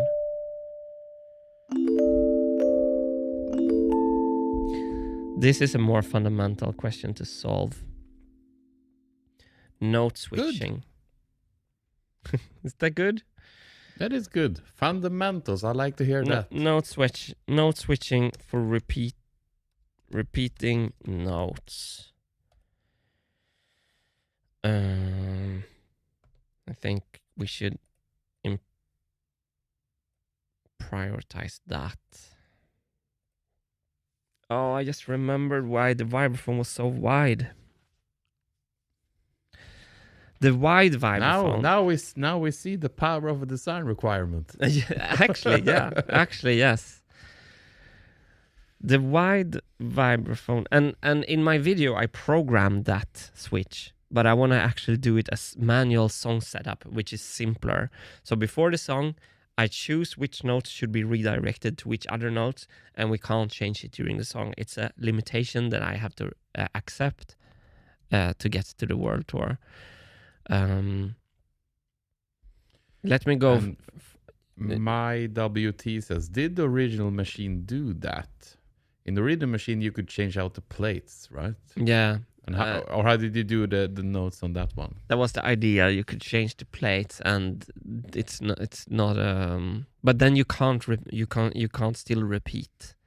No, on the original machine, I cheated in the computer to repeat the notes. It never happened in the room. It was all a lie. It was all a lie. So this piano setup is causing so many issues because then is the question if we can repeat, if we can send this note all the way down to here with a switch. But then if I want to repeat this note, because the way I was thinking is that this note can also be sent here, and this note can also be sent there. And then this note can also be sent here next, because that's really easy. This note can be sent here with the switches, with the manual switches. But what I didn't realize is that these notes are often used really next to each other. So that won't work. And that's why this setup, don't I have this setup makes so much more sense. Because then you just switch them to the neighbor next to you, and that's often notes that you don't use in songs. Yeah. But this is why we're starting on the correct place. Like, these were the thoughts. On the previous machines, I started with the gears. Yeah. But we all know what would happen with the machine if we add this into the... Let's add this one into the master assembly. Just Let's get chunky. So our beautiful thin machine, Part Studios. I think it's the one just called Vibraphone. Let's add it as a rigid.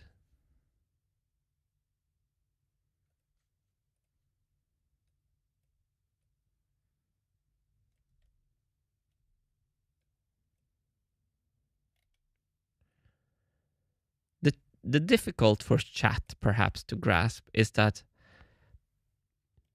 when I know that a machine will sound, if I know that a machine will sound too horrible, I just don't want to make the project at all. So yeah, we can get to a finished machine faster, but a finished machine that I don't want to use isn't meeting the requirements. So that's the battle. That's the Mordor. We're walking through Mordor here, everyone. It's not you just simply do not walk into Mordor, right? I can't use that meme correctly. I don't know how to use that meme. And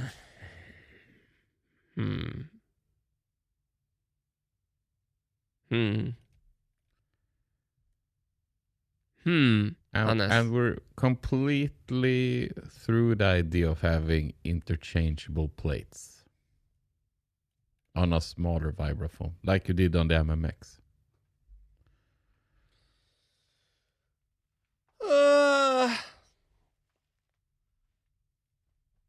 Perhaps that's where we're coming now then. If we're gonna be rational about this situation. I hate it. I hate it.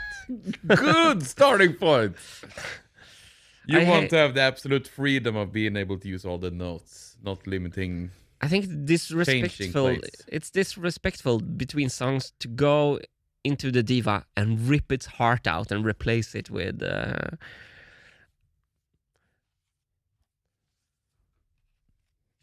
Yeah, like what? Okay, let's entertain that thought, because perhaps it would be a smart thing. Let's say we only have the bottom row here for a song. Let's say if we can. Which one is which one here? Wintergatan says, "You're changing her outfit, not ripping her heart out." I'm going to try. I should be able to see. Oh, the pattern here is a piano pattern in the list. Okay, check this out. Martin playing piano in the parts list here. 3, 2, yes.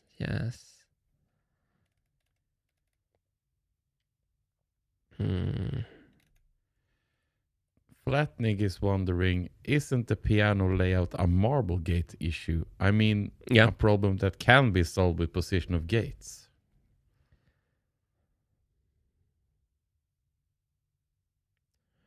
Okay, in your first sentence, I thought I understood what you meant.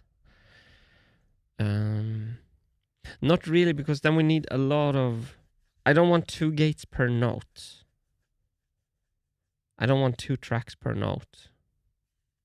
We can solve it that way too. We can have 2... Actually, Hannes. Huh? Wait here just a moment. If we do this, we have replaceable notes. How many is this? I can't count. 1, 2, 3, 4, 5, 6, 7, 8, 9, 10, 11, 12, 13, 14, 15, 16, 17, 18, 19, 20, 21, 22. We need to then replace the resonators. They come as a package. So it's kind of like... it's kind of challenging, I think, to do it fast. But then perhaps we just do 2 marbles per note. 2 marble gates per note. Like Flatnik says. If we have 2 channels, then it's 44 channels instead of 37. And then, perhaps, the second extra channel could be... Ooh. Okay. I hear noises coming. Wait, this is a...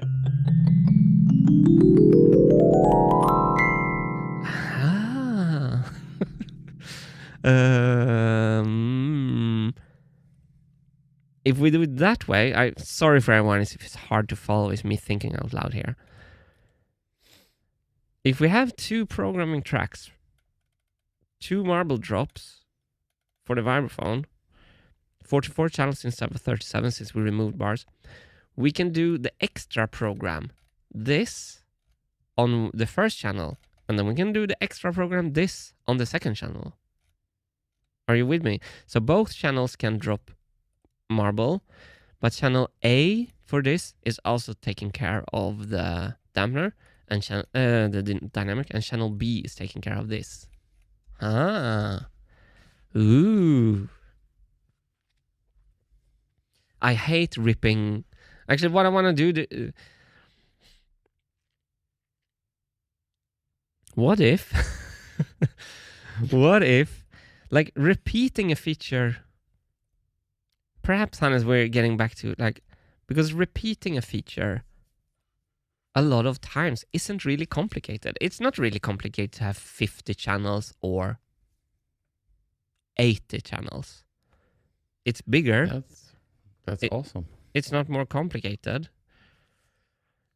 So I just want to say that we received a bit on Twitch. I'm guessing that is bit. Like it's a bit.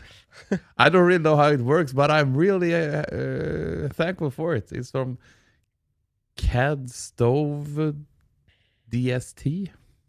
It's our first bit. It's the... I know from Eric Rosen, he says, thank you for the bits. So I thank you for the bits. Really appreciate the support. You know what makes me excited here now, Hannes? I think we're a little bit going back into the... People are now shouting wide. Yeah. Team wider. I'm starting to go for team wide machine. Because like that's why I started with all those ugly machines. Like the whole idea with the ugly machines, where are they? Yeah, I guess you can see it in the thumb.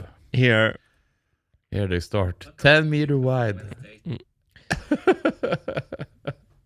This is because everything has its... okay, it's... perhaps imagine... 37 notes next to each other. Much. We solve so many issues. 2 programming tracks per note. Team wide. Oh, wow. He started bouncing people. Because then I can have all my dreams come true. And I don't need to make like 1 programming tracks do a lot. We have 2 programming tracks. We probably can't afford then having 2 parts of the song. So I need to make like really catchy, repetitive kind of music. Because then 37 times 4 is... Hannes? I'm sorry, what did you say? 37 times 4. Oh no. Okay, it's like 160. It's 150 something. The Neom says there has to be ways to make channels double stacked. Okay, the Neom, can you elaborate on what you're meaning there? Double stacked. He said earlier, not all of them has to be double, only the ones in the top.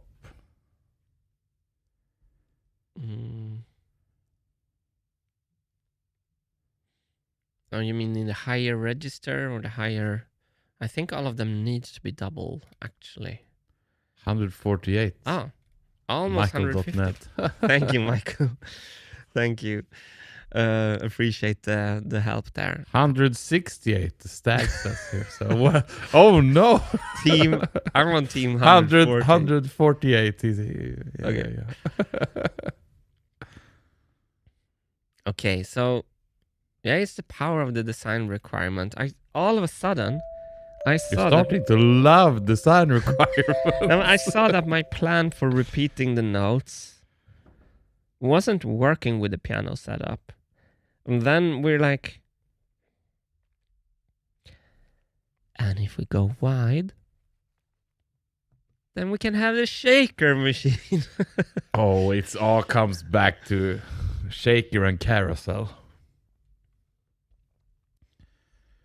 Are we gonna go wide, perhaps, Hannes? We're just gonna go crazy. How wide are we talking here? We're It's not to be that wide, right? We're talking wide. Yeah, but not 5 meters wide. 2 meters wide. Okay, 2 meters. I can perhaps live with 2 meters. And imagine all these counterweights. All this can be on one. The marbles from these can come much more forward. Like, it pans out. It pans out.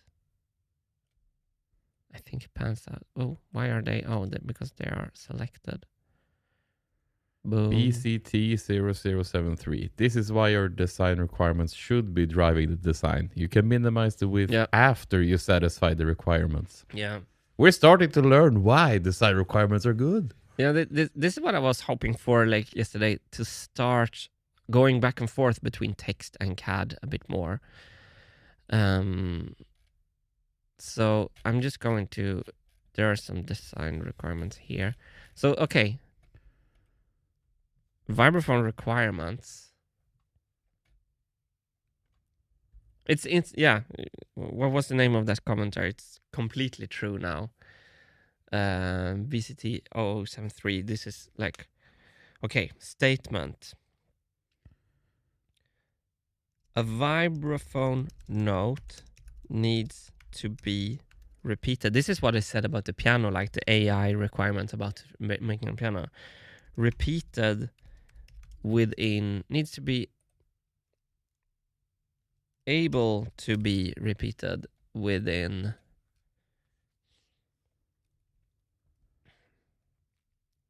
200 ms.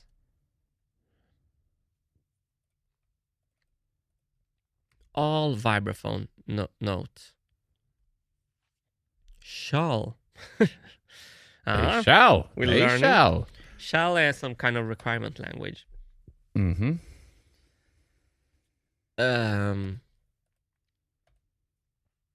Let's just make a decision here now, Hannes. Are we going to have replaceable notes?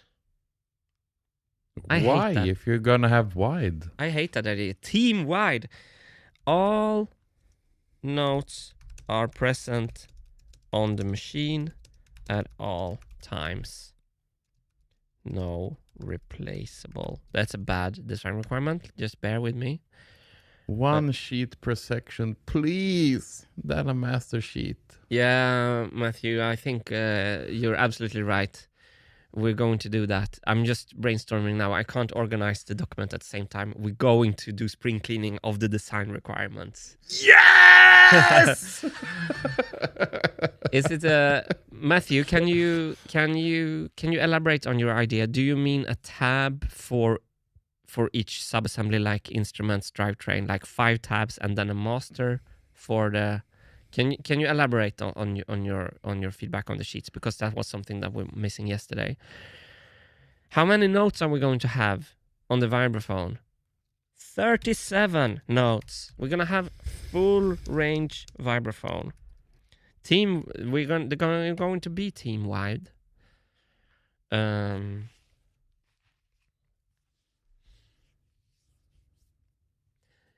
You know what's so cool? If we have two... Wait. You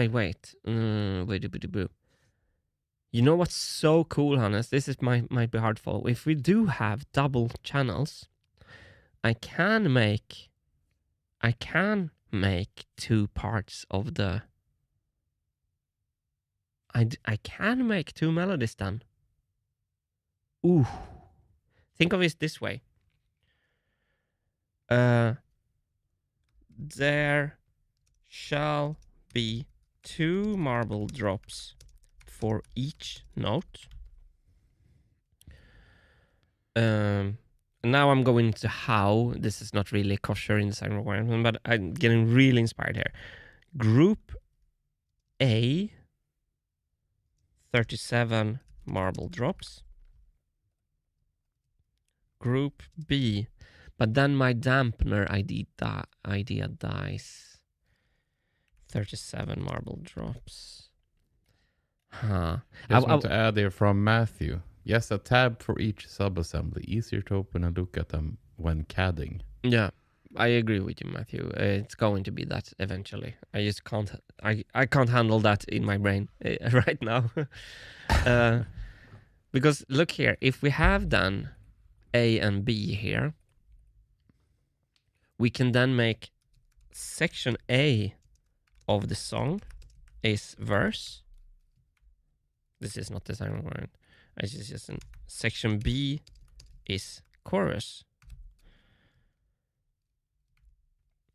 And then there's even the possibility of doing section A plus B. I'm lying a little bit here. It gives us the opportunity to build a song like that. Or if we want to build a song where we're using both tracks for...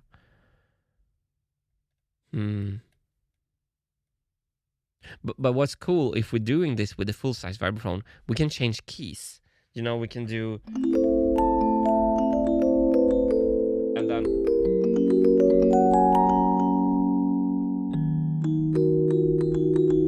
We can play in different keys.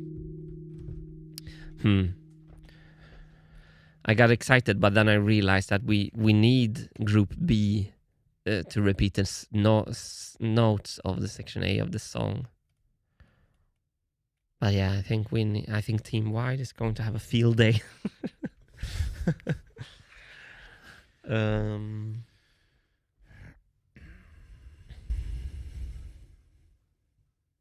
I need to do some soul searching, but in the shower.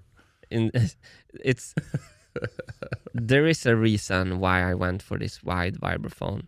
I mean, the piano was fun, but like it just comes back now, the wide one. I mean, this is a monster machine regardless. Just a bit more monster. But then the funnels are going to be... yeah. Oh. So this is why we need design requirements. What is actually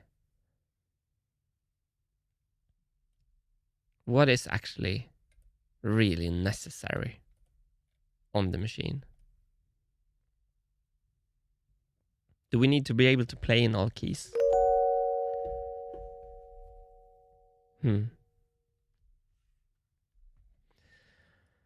Okay, my really happiness died a little bit there because I thought that I could use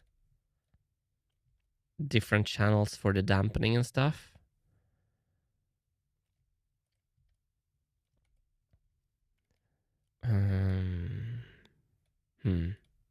Okay. Yeah. While you think, I want to say welcome and a huge thanks to Aline for Metzel 4546. Thank you so much for becoming a Wintergatan YouTube member. That is awesome. Thank you so much. Super thanks. Yeah, thank you. It sounded Dutch a little bit, the name.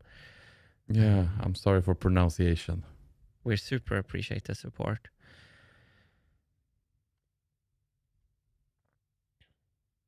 What a cool machine it could be, though.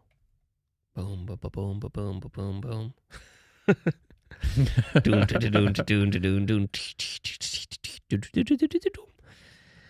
Okay, so in our to-do list, to keep this moving forward, I think like I should perhaps show what it is we're doing. We're going through the instrument functions. And it's just not the moving plates, it's the whole vibraphone design. What do you feel, Hannes? Do you want me to, like, just on the top of your mind, do you want me to compromise on the vibraphone size and stuff and do just a few notes to make a small machine like the Mar Machine X in the first one? Or do you want me to just like pull out all the stops and have like this full mega 2 meters wide vibraphone? What would you do and why? like my gut instinct from what I want to see, what I know, is a narrower machine. That is for me. But it becomes a whole different idea when I think about I want a finished marble machine and I want to hear some banger music on it. And I know that if you start compromising too much, we will never get a finished machine and you will hate the machine when you build it. So it becomes way more of I understand how you work and you want to make good music on it. So in that case, I'm willing to compromise with my gut instinct to have a good vibraphone on there. Because the vibraphone is, if we're serious, the most important thing on the whole machine. If we exclude the marbles dropping, of course. But the vibraphone it's the melody, it's the diva, it's the everything. Marcus can play drums in worst case, but the vibraphone is the most important thing. And I see here Kiri Ren says no compromise on vibraphone. Go big or go home.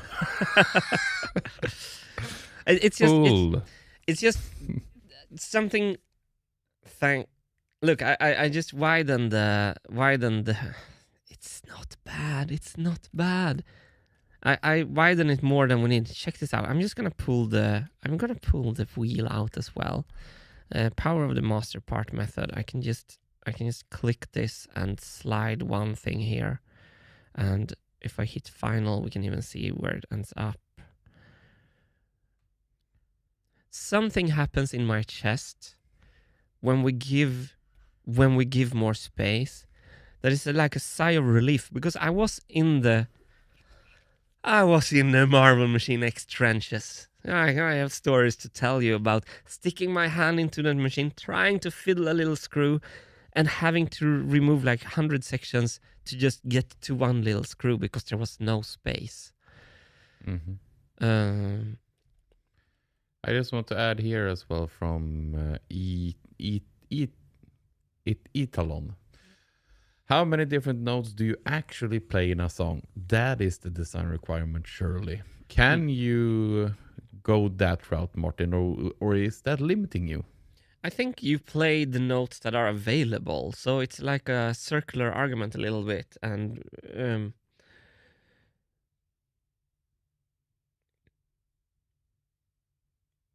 I've made music on toy pianos, like with a super, like the Marble Machine song is using 11 notes. So yeah, you can't really say. You're using the notes that you have, basically. And if you have a little deeper, you can play beautiful deep chords, and then you can reply with some magical high notes. It's more magical the more you have, kind of. I don't know if that was a good answer. How do you feel now? I have a little rant to go on here that is in a very, very generous donation from John Weiss. Oh, John is back. Wow. John is back with a huge and generous donation. Thank you, John. We super appreciate it. Martin. Yeah. Your definition of tightness is all over the place. What I think you want, tightness equals the variance in tau. Tau equals time between triggering the note and hearing it. Tau is fixed. I'll write more in chat, so please look for it. So this tau I'm talking about, tau is a property of the machine itself.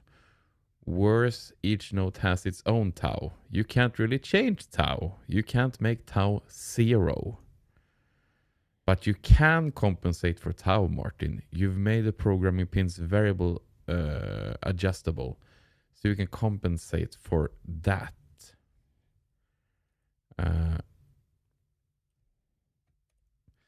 You tried to make tau adjustable, Martin, in the MMX, and it led to the eternal angle grinder.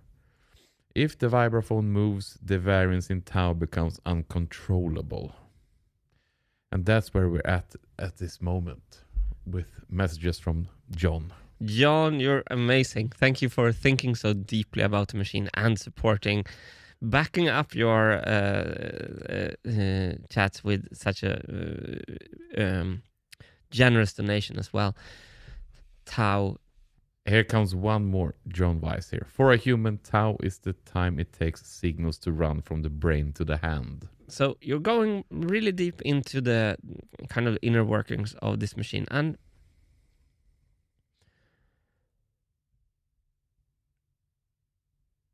I think we have an interesting disagreement about tau. If I read you correctly, John, I think that since we will know the exact RPM of the programming wheel, the latency of a marble is completely known in a specific BPM.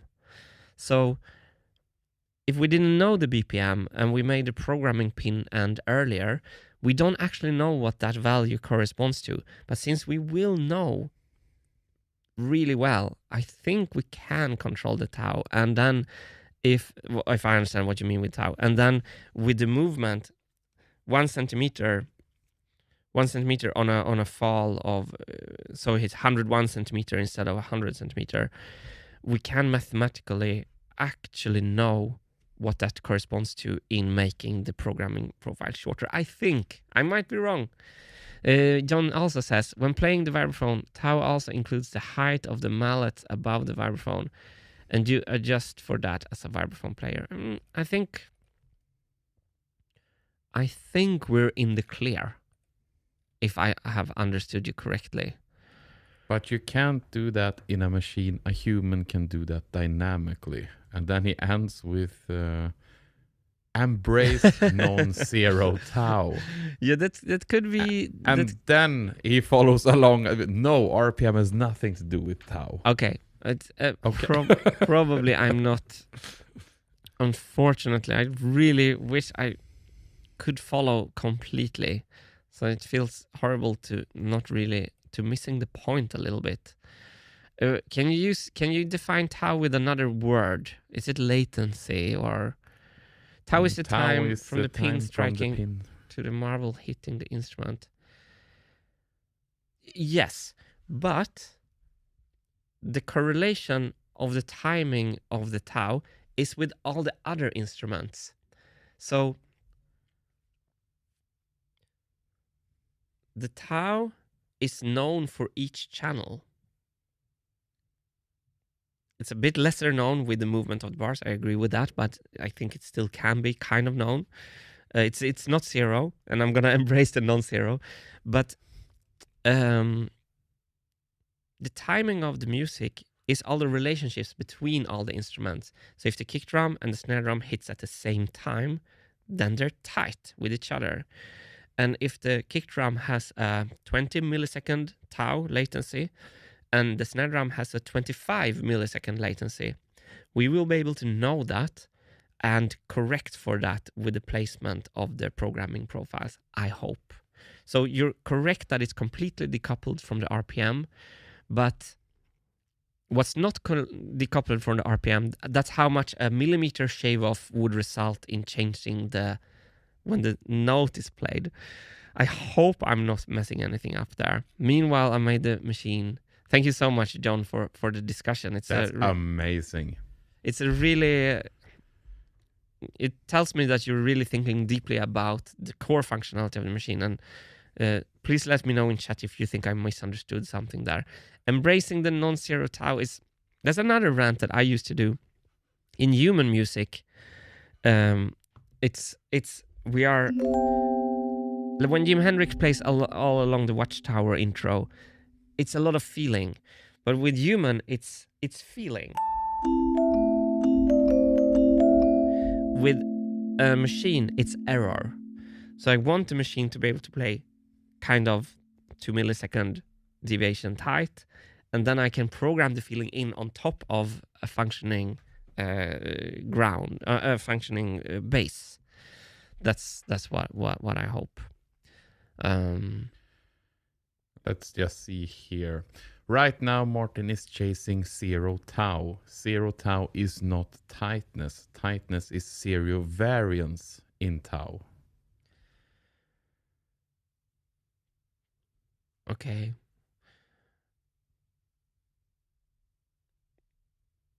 I'm not completely wrapping my head. It is difficult, perhaps. I think it's difficult to understand in a chat. No, yeah, but I think you're onto something, John. I'm not. Tell me how I'm chasing 0 tau and how. Also, can we use more words about tau? What is tau? Is it latent? Is it the latency from the trigger to the hit? Is that the tau?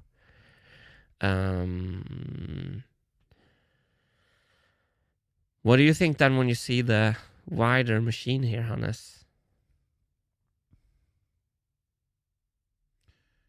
We can make that work, can't we? I mean, for me, I feel a completely new feeling in my. Do you feel free? Yeah, I feel so free. I can. It's going to. Yeah, it's going to be wider. But that's all my other machines were a little bit wide. And then we're going to try to make it as less wide as possible. Perhaps let's pull the frame in a little bit. The frame perhaps doesn't need to be outside the vibraphone. Let's pull it in like to the vibraphone edges. Yes. How about that?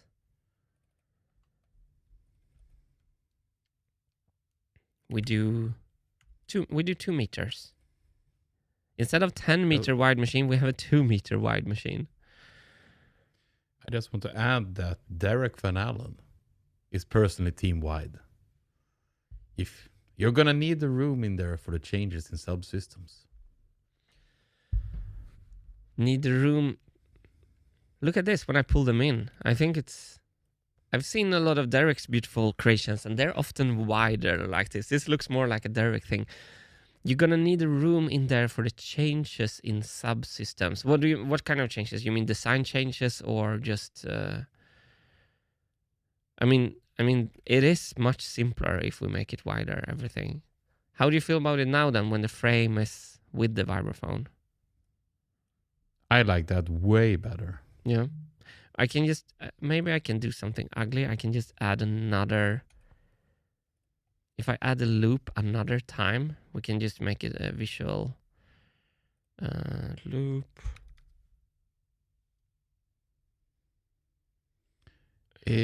Chat is really blowing up with people trying to write about tau and making it understandable. Yeah. I think we're going to be at a loss today to fully understand it because we only have 5 minutes left, Martin, on this stream. We need to get ready for our lunch, you know. I can't say how much I'm enjoying having Hannes here to discuss with and the chat. I'm so thankful for everyone being here, engaging with this. You all are, it's something called body doubling, and you all are helping me so much. I also want to say, like, when I turn a little bit defensive and stuff, I want to feel like I'm passionate about some stuff. Is that a nice way? So I'm just added. You see, I just added another like ugly like this. This is not bad. Look at this powerhouse of musicality. And also, you know, it's much with only one row. So I'm just super grateful for everyone. The tau discussion, I think it's a good one to have. It's just we need to have it in a proper way. Do you get anything out of the clarifications, Hannes? No, but I got a good comment now from the true MVP, Lena Molin. Okay. Nice to hear some live music today. Okay, let's end the Mother chat. Lena is always... Lena, is it a new comment there? Yeah, let's see. Yeah. I just... we received a donation from Pedro. I think that is trying to make it clear here. Time between trigger and hit, tau being constant, is just latency. If variable, you have to correct with pins, but their travel is tied to the tempo. Yeah, and okay, so here's maybe one missing thing. Each program is going to be manufactured knowing the tempo. So each program is programmed knowing exactly the RPM of the programming wheel, which means that we will know in 120 BPM, we will know that 5 millimeter is 60 milliseconds. So that program's tau wouldn't work in another tempo. If I take the wrong gear, the taus are going to be all over the place. If I understand it correctly. I put so it's my mother who's commenting. She wants more live music. I'm gonna play something for you then, Lena. Can you request a song? Lena, I'll take live requests here. From Lena, okay. Yeah, only only Lena. If you're still in chat, or if anyone else wants to request a song to end the stream with, we can run the intro. But I just want to say how happy I am for everyone's input and input and support. And also to John, who's so generous with the donations and your great thoughts. I really... He's gonna leave a comment on the VOD where he writes it down more, so we can read it there. Thank you, John. I think so please remind me if I missed to take it up, John. Yeah. I can look back on the VOD later. I think the tau discussion is really great. I want to summarize a little quickly. I think that could clear up a lot of questions that people have about timing. We have actually today started to look if I can do 3 programming actions from one track that led us into a realization that the piano setup of the Vibraphone, that one, wouldn't work repeating notes. I completely omitted why, I completely forgot why I went for this wider. So then we got completely into a wide machine. And so I'm going to go to the wide machine here. And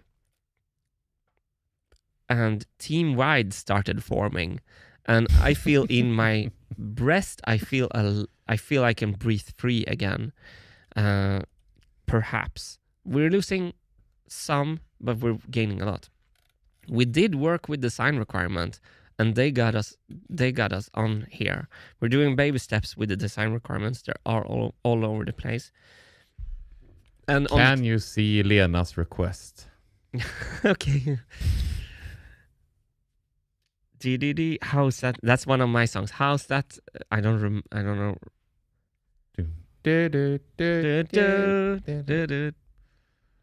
Yeah, you got it. We also have other requests as well. We're here with the instrument. All was well. Okay, I just want to say that we're in the instrument functions here in the to-do list. And this is exactly what we've been working on today. I'm super grateful for everyone keeping me on my toes here. I'm going to add Hannes to the outro song, which is going to be Sandviken Stradivarius, if I can remember it.